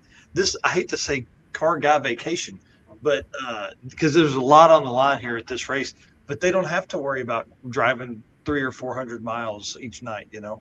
Yeah, I think it gives the racer a little bit more racer time to, you know, kind of get that feel on the track too, with a little bit of drive. Last year, people didn't think the drive was that big a deal, and there were a lot of people that left with their trailer or without their drag and drive trailer that wish they would have taken it. So I think that'll be different this year. But oh yeah, for sure. Well, give us just a quick backstory to this event, and then why you brought it back. Well, originally when we first went about this, Tri-State, where we had it the first year, contacted us about doing something different up there because they're a big bracket racetrack and one of our home tracks too. And they just asked if we'd put something together, and they're like, we have a day and do whatever you guys want. And so then we just started like throwing stupid ideas out there and made a couple phone calls, and because we like chaos. And it was like we were right to what we love, you know, what we grew up with, you know, the fast street car shootout stuff, and everybody we called was like, hell yeah, let's do it. And it just spooled from there, and it was call after call after call, and just a lot of legwork, locating people, trying to figure everything out. That first year was, I mean, from we had from the day we started, we had 6 months to make everything happen. And you know, sponsors came together, racers came together, and it all worked out. You know, I mean, it was an opportunity for us to get back to what started, you know, this culture, this movement. And you know, one of the big things is that, you know, these people didn't have social media like we do now. Right. And back then, they were recognized, but you had to go there. You had to see them. You know, you didn't just have the ease of getting on your phone and being like, oh, that's cool. And, or even becoming somebody. It's so easy to post something and, you know, possibly become famous anymore. But they didn't have that opportunity. So for us to be able to give that opportunity back to some of them, that was a big deal to us. And, you know, I mean, thankfully they have all come, they've committed, and, you know, keep coming, and we keep getting other cars and other, you know, historic cars that, you know, are potentially going to come. And, you know, we don't know what's going to show up every time, but they're coming back out. It's just get them all moving again, and get, you know, everything's been stuck in a corner for so long. And, you know, I mean, like Danny Scott's got both of his cars. I'm like, I wish we could get him to bring those out, you know, the cars, Chevelle and Camaro, the turquoise ones. But, you know, I mean, everybody's getting older, and this should have happened about 5 to 10 years sooner is what it should have happened. So, it's been, so for folks that don't know, the fastest street car shootout was like 92 to 95, and that really kind of drove into the pump gas drags, which then, you know, became drag weeks. I mean, this is like, right, it's like the start of OG street car stuff. Yeah. I mean, even your small tire stuff, you know, I mean, it was pro street like shootout in the beginning, but, you know, Randy Lambert worked with Freiberger, and 93 they did the 10.5. I mean, I don't know if that's where 10.5 started, but that's where I remember it starting. Yeah, and I mean, like, you know, you start thinking about the time frame, mid 90s. You know, we are in the heyday of like magazines trying to do whatever they can do. You know, I mean, to put an event like this together, I can't imagine the undertaking of getting somebody to say yes. And Freiberger, I think, has told that story, or maybe Brian Lone's told that story. And then to be able to come out and do it. And now getting some of these original cars back, I think, is what I enjoyed the most. I mean, you know, I think that's cool to look back and see some of those cars. And one car that's going to be there this year is Miss Annette Summers in 3.0. Yep. So this should be pretty wild. This is a car I've never seen in person. She's raced the last 2 years in the other pink car. I don't know what she calls that thing, but this is going to be gnarly. A lot of nitrous cars, a lot of big block nitrous stuff at this. So the cool thing about Cordova is as it gets cool at night, dude, that's when nitrous is like primo time for purging. If we could figure out turbo purges, I'd be in heaven. But nitrous stuff, man, that's where it's at. Oh, yeah. I mean, Annette's gone through a lot of work, and a lot of times when I talk to her, she always says, you know, you're making me spend a lot of money, and it's payback is what it is. I mean, because when we were younger, we had to spend a ton of money because we wanted to be like them. So, you know, I mean, totally grateful that she's putting the effort in. She's an awesome sponsor every year. Yes.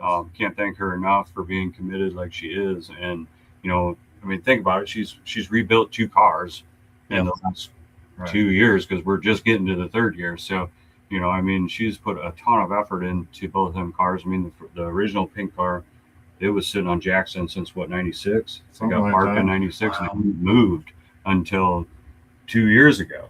You know, so I mean, the car had to be completely gone through. And then she bought 3.0 back, and it was the same thing. I mean, it had been sitting in a container, and that's so cool. You know, found it and just completely went through the whole car. So it's kind of new, but not. But you know, it's going to be awesome to see her be able to actually let it rip and stay in it, and you know, everything's up to date, and she doesn't like to lift, so it should be. Yeah, it's one of the funnest things to watch. You know, these guys take these cars that are OGs. You know, I mean, they're out there, and these cars have made hundreds of thousands of passes. I would say probably not hundreds, but thousands of passes over the years. And now these are cars that were mothballed. You know, they didn't have a place to race. They really didn't have a spot. And for some of these cars, it was kind of exhibition stuff. Now these guys are getting them ready to come out here and race and do battle. So let me ask you this. This wasn't on the list of stuff I sent you, but as racers, as race car fans, do you feel like this race is going to bring more people back to the stands because that's what they experienced in the the mid 90s? Because they had to be there, just like you said earlier, they had to be there to experience this and be firsthand.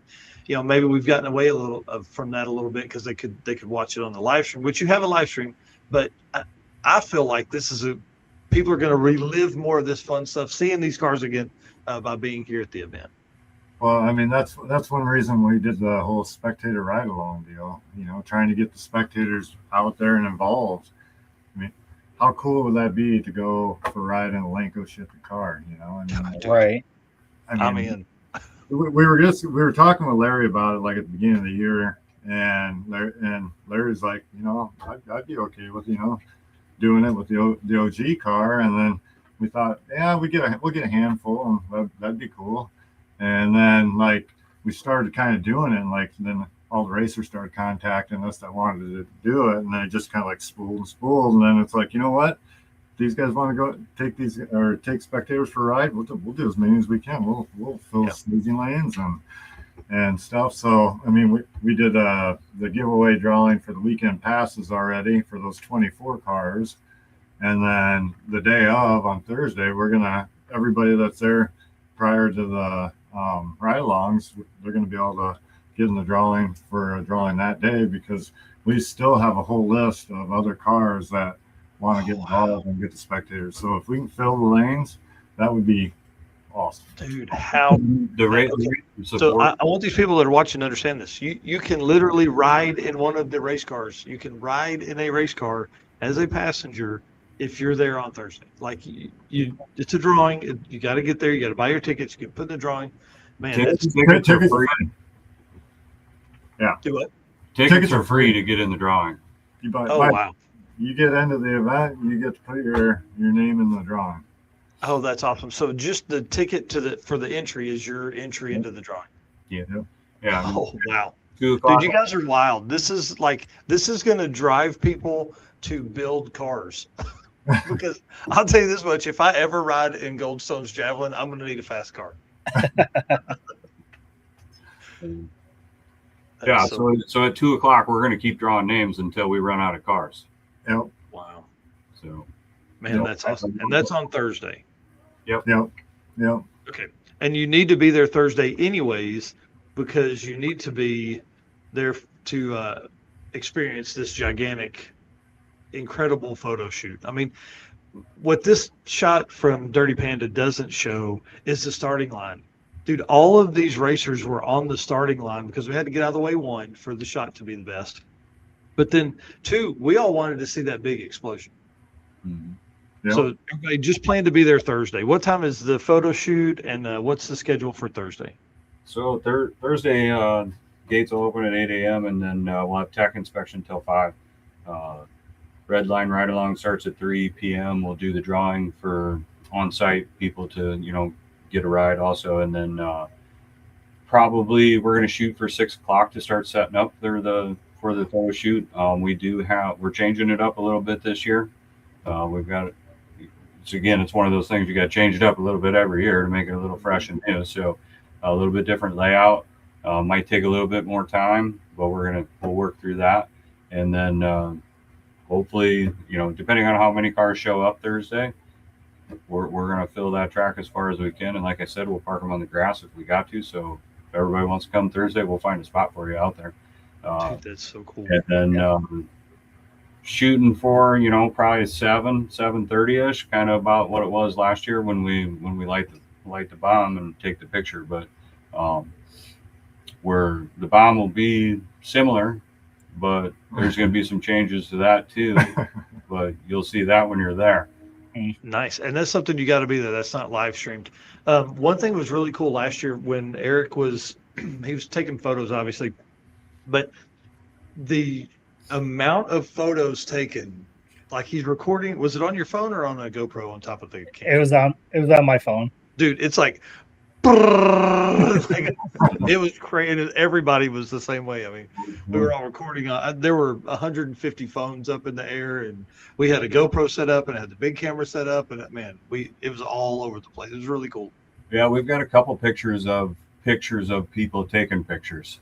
Like there were cameras pointing the other way of everybody standing there taking pictures. So that was kind of entertaining to see too. How cool. Well, also after the photo bomb this year, we're gonna there'll be a live band also playing at Cordova. The Cordova is sponsoring, and then John from Delta Pag, he is gonna have a whole bunch of pizza on site too. So John isn't going to be able to attend this year. He's had a little one, and he's got a lot on his plate with all that. So he's not going to be able to make it, but he is going to supply a whole bunch of pizza. So everybody come hungry, because after the photo shoot, there'll be pizza and live music. So, dude, that'll be awesome. That'll be so awesome. And that's Thursday, so that'll wrap Thursday. What are we doing Friday? So Friday the gates open at 8, and final tech expense. Can't talk. Final tech will go till noon. Then we'll have a free test and tune, 10 a.m. to 4 p.m. Also at 10 p.m. is when the drive's going to go for the offsite drive for all drag and drive classes and true street classes. Anybody else that wants to jump in on it can go along too. This year we changed the route up a little bit. There's a little bit of light road construction, we'll call it. In Leclerc, last year we had to change things up because the bridge was closed, and they had construction in Leclerc, but now they've dug some trenches across the road and then filled them up with gravel. It's 25 mile an hour through there, so it's not that big a deal to idle over. Yeah. There's like, I think 4 or 5 of them you got to idle over, but nice. That's for light construction. But now that the bridge is open, we're going to go up through Clinton, do a little bit more city driving in there. That wasn't really on there much last year. So I feel like we got a pretty good test those cooling systems. Yeah, we got. Those that were stuck on the bridge for an hour or whatever, downstairs because of the accident that happened last year. Yeah. Hopefully it doesn't happen this year. Yeah. But Twisted Shifters will be the checkpoint there too, and they're working on some fun things there that we don't quite have locked in, but like they like to have fun at Twisted Sisters. So Doug Needle probably won the burnout competition, unofficial burnout competition last year. Man, he laid one down out in front of their place. Oh yeah. And at 10 o'clock, the Pro Street Elite and the rest of the car show will start too. This year we have the Street Machines class added to it and the Hot Rod class added to it. So, dude, the show last year was incredible. Yeah, absolutely incredible. Yeah, and this year too, all the car show stuff, Pro Street Elite, all them guys, if they got the right tires, a drag radial or a slick, with that free test and tune, the quick performance is given everybody. They're able to make passes in the test and tune session that whole day. Oh, cool. As long as they got to go through tech, all that stuff too. But if they got the right equipment, they'll be making some passes this year too. Wow, that's interesting. And I'm sure at that point, just go on over and sign up for a heads up class. You know what I mean? Like if you're going to make test passes, go ahead and just sign up for that. Yeah. Well, kind of like your show car and race it. Yeah, kind of like you said you were going to bring your car, so I mean, you might as well get in the class. Yeah, I mean, I'm thinking 1150 index and just be the number 11 team qualifier. Yeah, that's fine. Because never been that fast. Do you have a slower than slow class? That's what I need. We'll do a media class. We'll line up together. There we go. Hey, I have beat Jesse Fox. He needs redemption, so he can get back at me. All right. Well, then the car show is going to start at that time too, and then we'll have a drivers meeting after the test and tune, which goes till 4, I believe, and then after that we'll hopefully start qualifying around 6 p.m. We'll do 2 qualifying runs that night. The index guys obviously don't need to qualify, but they'll be able to make passes in there too. Be time runs basically. Yeah. Yep. So it should be good racing into the night. Yeah. So that's Friday night. So that will take us, man. That's going to be till 11 o'clock, probably something like that, 10 or 11 o'clock. So that's all day. That's all day. It's gonna be a long day. Yep. Yeah. Bring it on. I'm ready, man. It's going to be great. And for fans and spectators, just buy the weekend pass now and just camp or sleep in your car or whatever, throw some food and drinks in your cooler. But also Cordova has an incredible restaurant there. They do a great job at the bar, and it's got air conditioning. I don't think we're going to need it though. It looks like the weather's going to be perfect. It does. That's what we're hoping. Yeah. Yeah. As promoters, man, that's the only thing that's like not in our control. I know. It was freezing the first year and scorching hot last year. If we could just hit the middle, that'd be great. Yeah. Hey, that's fine, man. And I'll tell you what, you guys have earned it. That's I hope the weather is incredible for you. I hope a ton of spectators come out because we need it. I mean, for drag racers, if we would spectate more, our shit would get built. You know, like you would get motivated to go home and work on your stuff. Oh, yeah. We've definitely had some phone calls and conversations with people that, you know, I mean, one was they're flying in from Hawaii to come to the event. We got some Australians coming, Washington. I mean, spectators. This isn't racers. This is just spectators coming. You know, how cool. So I mean, the draw is there, and you know, to touch on what you were saying earlier about, you know, this is kind of an event that people used to come out and watch, and that's, you know, that is what we're trying to create, and that's something new that we're doing, you know, for Saturday with that whole schedule with TW Metal sponsoring the feature show at 6 p.m. So, you know, trying to group that stuff together a little bit too, instead of just running all day and trying to see what you want to see. But, you know, Saturday at 6 p.m. is going to be everything. You're going to have semifinals and finals of every classes, you know, the NA Shootout, Outlaw, all that stuff, Dragon Drive Shootout, and all the exhibition cars will be running, you know, making passes during all that show too. So, you know, from 6 to 10 p.m. Saturday night, that is for surely the time you don't want to miss. Right. Yeah, that's going to be an incredible time. I can't wait until Saturday. Friday, though, that's going to be a good one. Wilhelm asking, do you guys need any extra help with setup on Wednesday? He already knows what his job is. Hopefully. We need hype. Yeah. No, he's definitely going to be helping out, and him and Julie are going to be in the tech, helping John Sears and his team. We're color coding what classes they're going to be in to kind of make it a little easier for Sears and the whole race director team to be able to kind of associate some of that. So they're going to be in there sticking stickers on your car. And, you know, they know all the racers. They're always willing to help. They're good people, and we're excited to have them help out. That's awesome. Well, I want to dig into the Dragon Drive stuff here just real quick. But big shout out. I'm excited for Joe Barry to be there. This car now has an automatic in it. It's going to be really cool to watch it go down. Guys, listen, August 6th through 8th, just buy the weekend pass right now, because we're going to start talking about the Dragon Drive side of stuff. But let me end this, and then we'll do the next ad read, and then we'll talk about Dragon Drive. Big shout out to Deechworks, again, sponsors of the show and news here with the segment. Title sponsor of the Short Circuit coming up. Feed the Racer sponsor. I mean, they make sure that all of our racers at the single day events get fed and all that kind of stuff. So AFCO Racing Products, one of your sponsors as well.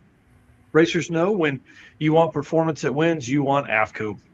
From shocks and suspension to cooling brakes and more, AFCO Racing has been helping teams go faster for over 30 years.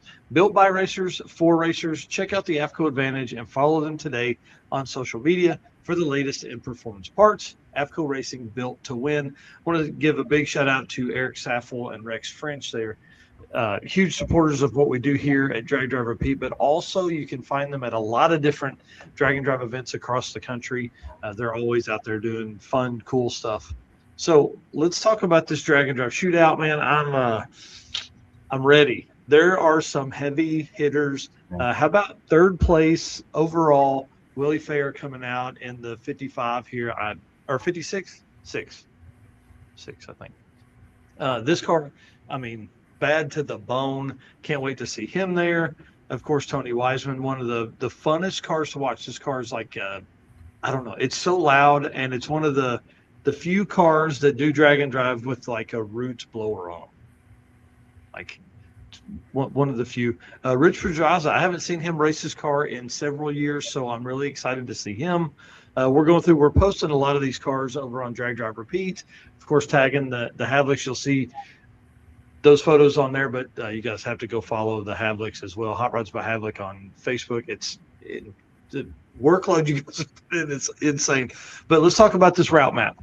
Walk us through a little bit of what's going on here. What river are we going to drive down? What should we be looking for? All that kind of fun stuff. Basically, we're doing a loop around the Mississippi Valley. You're going to follow the Mississippi south and then go through all the small towns, and you get a little bit of Interstate 80 jumping across the river, and back up north through some more small towns, and through Clinton will get you some traffic. On the other side of Clinton's Fulton, and that's where Twisted Shifters will be, and then the return back. It's basically a big loop this year. This will be really fun. It wasn't a loop last year, right? Because of the construction. We had to backtrack a little bit up there. We took the first bridge instead of the second one. Gotcha. Yeah, there was a spot. I don't remember. Eric, do you remember the name of that town we went through where we stopped, pulled over in those people's yard and got the photos for an hour? No, but I did pass that during Sixth Summer, and I definitely chuckled as I drove past. I was like, I wonder if those people ever knew that we sat there for that long. We just stood in their front yard taking pictures and videos, man. It was incredible. Had the river in the background, and it was, man, really good spot, really good scenery here. I kind of can't wait for this. My plan is to take the old truck up and make the route. I guess I'll have to if I'm racing, but yeah. If I'm a first round duck. Might as well, you can say you did it. Yeah. Well, there'll be nitrous refill on site, so I mean, there you go. You can get in. You can get in the 1150 class. Oh man, that's all I need. Just to spray about a 150 shot on this turbo, just completely. But look how cool the truck would be with the big Havliks banner on it. Okay, dude, that's what you need to think about. It'd be worth putting it on there. Oh yeah, for sure. I think that will definitely be the plan. A lot of cool stops along that route. A lot of really neat drive, and of course, we say this all the time. The great thing about Drag and Drive is that it creates a reason for you to make those trips. It creates a reason. I mean, listen, without this event, somebody's not going to fly from Washington or Hawaii to come to a Cordova bracket race. They're generally not going to do that. But they're going to come to this because there's a lot of really cool stuff going on. And to be able to see, I know y'all can't read it, but the list of names on this Drag and Drive stuff is badass. It's a list of absolute hitters, man. I mean, this is just the cream of the crop stuff. And we joked about, or we talked about it a couple weeks ago, but Larson's bringing 3 cars to this. I feel like he's bringing the S10 to test for Drag Week, which will be back at Cordova in September. So it's a perfect opportunity for him to do some testing. Oh yeah. Yeah, I think this event is great for that, for a lot of guys that want to, just put some track time on the car before Drag Week, and it's perfect timing. Yeah, I mean, even if you get eliminated, we'll have a test and tune lane open throughout the whole event that'll be used as filler too. So guys that are trying to get their stuff ready for Drag Week are going to have plenty of opportunity to do that too. Even Sunday. Yeah, and it keeps the show going for the fans too. Sure. Yeah. Yeah, that's awesome. And maybe we can get some really cool grudge races going on, because there's going to be there's going to be the right people there to make some cool races. I mean, Bryant Goldstone and Larry Larson, who were supposed to run the grudge race a couple weeks ago, or a match race a couple weeks ago, and didn't get to make it. Maybe we'll see them guys next to each other. Yeah, I mean, it'd be pretty awesome to see a couple side by side 5-second passes going into Drag Week. Oh boy. Yeah. Do not threaten me. For what we're going to see at Drag Week. Yeah, I can't wait. I think this event will lean into that, and I think the more we see these really cool events like this, the more these Drag and Drive racers are gonna. It's an opportunity for them to do some heads up racing, because we don't do that in Drag and Drive typically. Outside of about 3 events, there's no real heads up stuff. Like Rocky Mountain Race Week, you run all week, set your average, and then you race at the end. This is we're gonna be racing. It's gonna be freaking awesome, man. Yeah. Yeah. What all classes are in the Drag and Drive Shootout? Well, as far as classes, I mean, it's a separate class of its own besides it being broke up into a big tire and a small tire. So basically, you got two classes. Because we're here to find the fastest street car. Yeah. Like, I mean, that's literally the goal. Not a come one, come all, everybody fits. It's like, this is, we want to find the fastest real deal street car. How many miles is the route? 50? It's just a little over 50. Yeah, hell yeah, dude. That's far enough. You know, I feel like that proves it. Yep.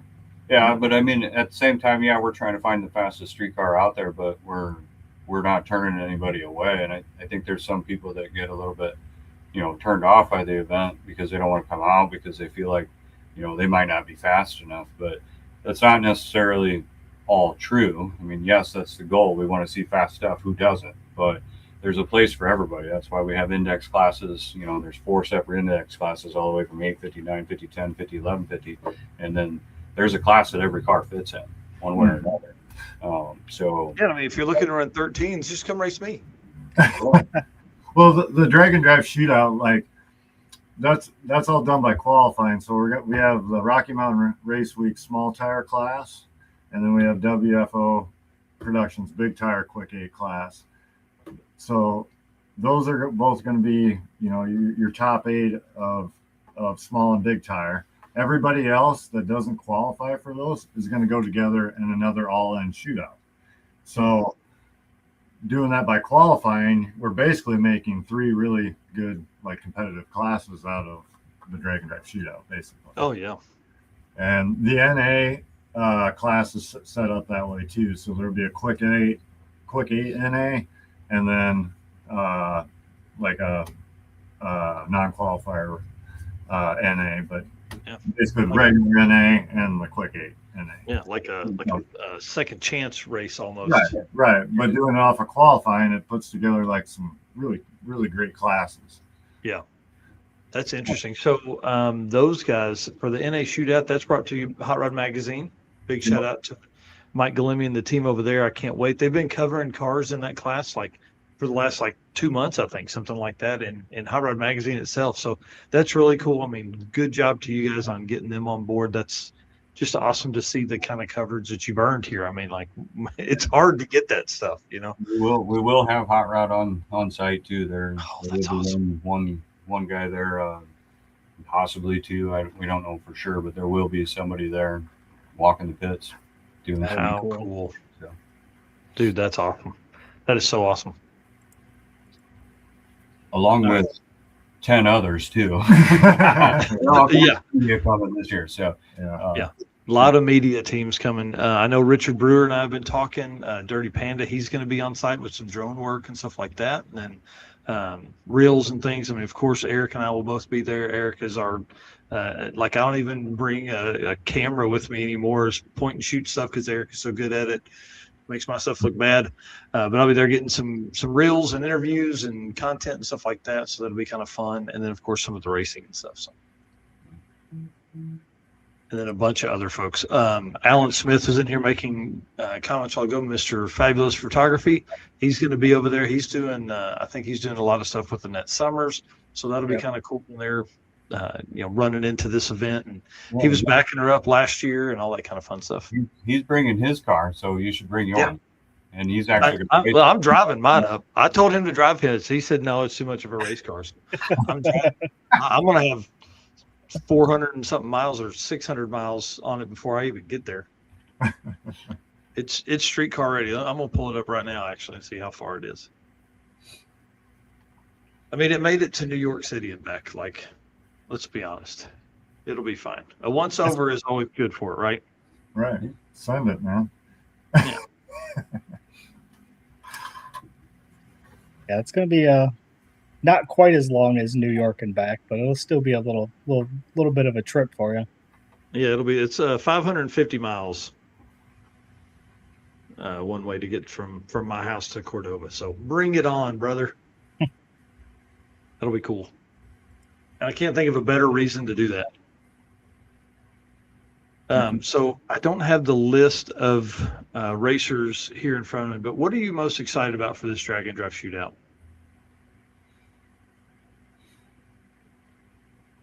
All of it. It was great last year. Yeah, So it's like, a tough question. it is. I mean, there's so much competition there that we don't really get to see, I think, at a drag and drive event, because you're kind of racing yourself. But now putting it in perspective that, you know, now we're racing heads up, and these guys are actually competing against each other, and not so much just themselves, is, I think that's the part that draws me to it, because I like that competition factor there. Well, that and it kind of, you know, I mean, it's not always the fast car wins, you know, I mean, Oh yeah. you know, reaction time, everything plays a big role. A slower car's got a good chance of, you know, getting a hold of a faster car that like doesn't got a handle on the track, or who knows what happens, you know. I mean, Goldstone tends to not turn his air bottle on once in a while. Well, I wasn't going to call him out like that, but He's texting us while we're sitting. He's beating us up here. Yeah. the other side of that too is like, you know, a lot of these drag and drive guys, they don't necessarily make a ton of passes heads up like that, where a light matters. You know, it's like, I'm going to go out here and make the best pass I can, instead of, you know, making a pass next. So I pulled up your email from the other day. How about this list of names? Joe Barry, Randy Fuller, which you guys will know took the NA spot at Sick Week, I think, in one of Fast Eddie's cars. Will Patton's coming, Rich Pedraza, Nick Cryer, Audrey Beeler, Robert Lamperic, you know him, Larry Larson, Tom McGilton, Chuck Sorensen in the Valiant. I think everybody's going to love that car once they get a hold of it. And look at Jerry Kniesel, Clark Rosensingel's bringing the black 5th gen. How about this family? Steve Morris, Kyle Morris, Val Morris. Bro, does it get any cooler than that? Yeah. And then Goldstone, Glenn Hunter's on this list. I mean, dude, the Tri-5 Chevrolets that come out to this event, Yeah, it's next great. level Man. shit. Yeah. Yeah, unfortunately, the Tri-5 Nationals always happens at the same time, but like we kind of got our own little mini Tri-5 National. Yeah, that's for sure. Yeah, Steve Hunsinger says Pro Street cars. Yeah, dude, Pro Street. It's an understatement. The level of Pro Street that comes to this. Yeah, because you guys are in the second year. This was the second year for really the Pro Street Elite deal. Yep. Yeah. Yeah, man, I feel like you've done this more than 2 times before. I feel like we Tri-State was a great year, but like that Cordova show last year was just badass. Yeah, that was a good time. As long as the heat would just be a little less. Yeah, it will be this year. I mean, we're like Tom said, it looks like it's going to be in the 80s, low 90s, something like that. Lower humidity, hopefully. Yeah. So yeah, Tommy Dupree in here said NMCA at Memphis in the 90s is why I am a door streetcar fanatic. Heck yeah, that's why a lot of us are. Yeah, 100%. And a nitrous addict. I mean, yeah, plenty of that. Yep. Oh yeah. Here, let me go back to this shot because it's one of my favorites. Big shout out to Dirty Panda. I mean, dude, like that car to me is just badass. That thing. Oh yeah, Bruce. Yeah, he's ready to go this year too. Yeah, and then Randy Lambert's. I'm ready to see that car back again. That's going to be cool. And the cars, CARS cars, those are going to be awesome. Yeah, and then Jeff Atkinson is bringing the Tom Hammond Outlaw Champion car too. They just added to his collection. Which is wow, dude, and that's awesome. Gets a ride on it. Actually, all 3 cars are taking rides. Wow. That'll be cool. Hopefully, whoever gets in one of those cars will appreciate it. That's pretty cool. The great thing is, like, this is going to sound bad, but as race car, cool car guys, we're all about kids getting into our cars. All about it. Like, oh man, you're 10 years old, get in that thing, sit in the driver's seat. We need to do that more with adults. Like, we need oh, you're a 42-year-old guy kind of into car, get in that seat right there, see how you fit that thing, and hold that steering wheel. Because I'm telling you, we just need more cars finished, man. More people attending events, more cars finished, more cars built, all that stuff. Yeah, I mean, we all got to sit in people's car, but this is taking it to a next level and Oh yeah. getting an actual ride in it. I mean, if I was young or even still now, I still would want to do that if I had the opportunity. Yeah. 100%. Yeah, One- GoPro. Somebody tag GoPro in this and tell them we need 35 GoPros between now and we need them by next Wednesday so we can get them all set up in cars. I mean, who wouldn't want to like sit in Larson's car or Goldstone's car and go down the track? Like, I don't care if you're 10 or 50. Like, you're not going to have the opportunities to do that very, very often. No, Never, dude, never. Not a very often. It never. Like, this has never happened before. Like, you guys are breaking the rule book here, and I love it. You know, I mean, it's a great chance for the spectators to meet the drivers too. You know, I mean, not only get in the car, but actually, you know, talk to the driver and find out what it's like.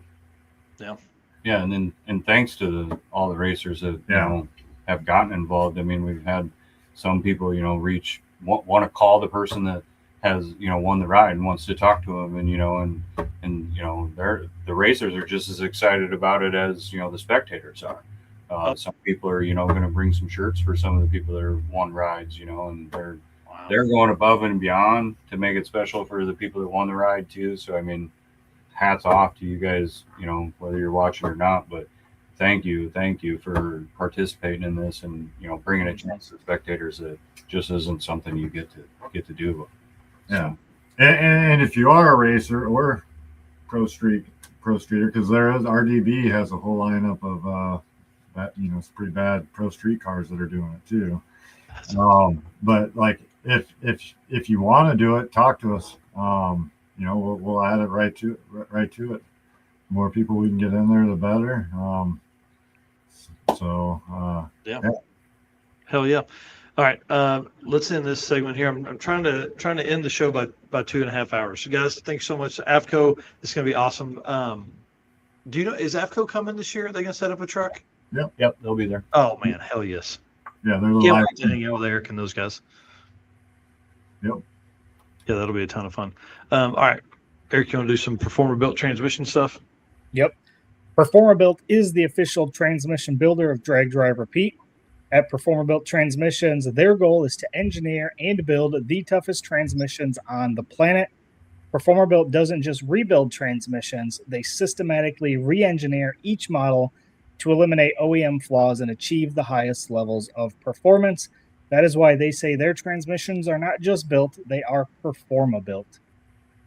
All right, so this last little bit here, let's take like 8 or 9 minutes and tell some fun stories from the last 2 years, not from the promoter side, but from just experiences you guys have had, you know, that you didn't get maybe back in the night. What are some fun things that have happened to you guys over the last 2 years? Well, I can say that, you know, when we were younger looking at this stuff and, you know, wanting to be these people, we're probably young enough and timid enough that you didn't get the opportunity to really make a connection with these people. But now it's totally different. Like phone calls we've had for hours. I mean, literally hours. I don't even know how long some of them have been, but to just look back and think there was a time where you were like, I wish I knew these people. I wish I could be them. I wish I could hang out with them more. And then here we are. They're in your phone now, you know, I can call them up anytime. And it's like we're best friends, you know, and that's awesome. Having that relationship is something that I think is it kind of blows my mind because I just didn't think that at this day in my life I would have that opportunity. But do you still struggle with like, am I cool enough to talk to that person? Yeah, you kind of feel that way. I mean, it really does, you know. But when you get into it, though, really they're just like you and me. I mean, but you look at them different. We always have, you know, and looked up to them, and you know they were celebrities and didn't even know it, and they still are to us. But now we're friends, so it's like it's just different. It's not what I thought it would turn into, but it has. And I mean, there were hopefully friendships and relationships that we'll have the rest of our lives with them too. Mm-hmm. Yeah, that's awesome. Yeah, hopefully you bring them to a race every year. for the rest of your life. Well, that's the plan. That would be the goal. Yeah. Yeah. One of my experiences, I will say, is the debut of the Corvette. Like, bro, super cool for him to do that there. I mean, there's so many opportunities for these guys to debut really cool cars and to take the chance and do it there. And I mean, Eric did a whole photo shoot, around this car, got this shot here. It's just, man, it was really, that's one of my top memories and this is just from last year. I can't imagine what we're going to get into this year. Oh, yeah. And I mean, Goldstone's been a great supporter of our event. He, he's always willing to help out, give advice. We bounce things off him, with like rules and stuff like that. And, how do you think we should do this, and does this work better this way or whatever? And he's always willing to help. And I mean, he likes to bust balls though too, so you gotta watch out. Oh yeah. I'm saying this, and he's probably asleep by now. But No, it probably is. It's 9:25. He's definitely asleep. Yeah.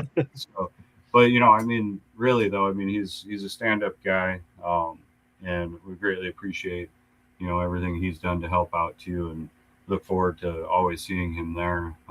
And then it goes with all the racers though too. I mean, without the racers, the fans, the spectators, the sponsors, I mean, none of this happens. So, we're just guys trying to talk people into, doing all that stuff. So yeah, thankfully they listen. Right. Oh, I don't know. One of the cool things I noticed last year that I took some pictures of it, but I never really shared anything about it. But Bruce Polis with the Chevelle was having electrical problems, or something was going on there that, like, you couldn't figure out, and it was hot and it was late at night, and like everybody, I mean, it was just like the drag week guys. It was awesome. Everybody's over there. Everybody's trying to help. Who was the distributor that was there? Florida Performance. He was on call like all night, like, hey, you got this part? And people are running over there. He's getting up out of his camper, getting parts out for these guys all night. But like, to see that camaraderie that like we see a lot in the drag and drive world, it's like these guys had it too. You know, I mean, they were helping each other. I mean, there was rivalries, don't get me wrong, but like, we're all the same. Like, it's that to me kind of hit me like, that's where all this kind of came from, and it was all part of it. It was pretty cool. Well, and beat them at their best. Don't beat them just because they couldn't make the class call. Help them get their car together, and so they can make the best run possible. Yeah. I don't know. I mean, like, one thing that, so like our age group, like we grew up and saw all these iconic cars. We were real young then, and Drag Week came about not too far off. Well, I was still that young punk kid, so like I got like the idols from like the old days, but then I got like the early Drag Week idols too. Larry, Jenny Turzik, and those guys that we run with back then. Clark even, Clark was around. But that's kind of a cool deal just for me, because I kind of feel like a kid of both generations a little bit.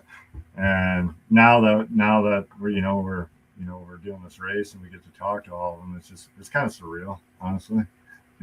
I still feel like the same kid, that's watching from back.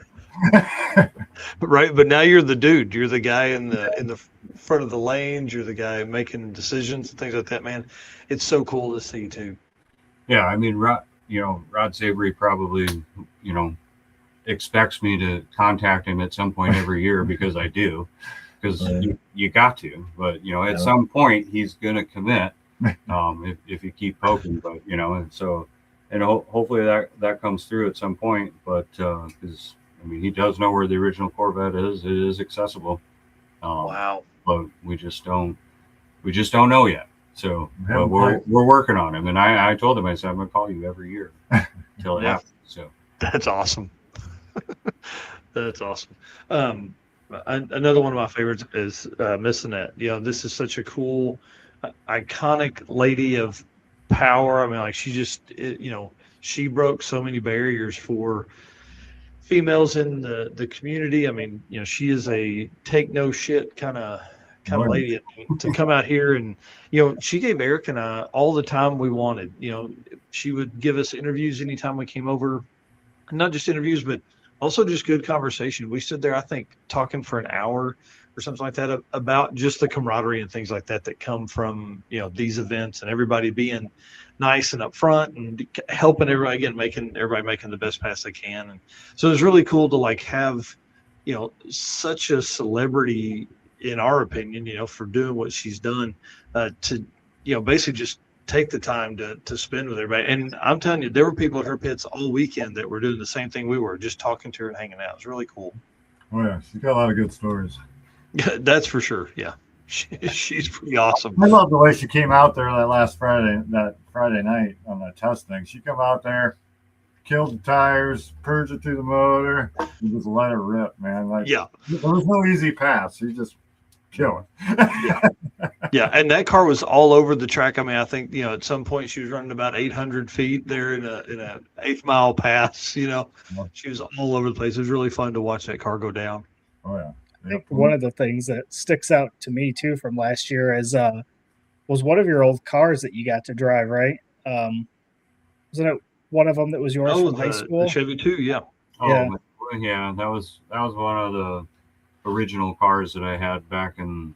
I mean, I can't remember. I mean, it's been 25, 30 years ago that I had that car, and I painted it that color back in the day. Oh, that's so cool. Built that car, but drove it at my wedding.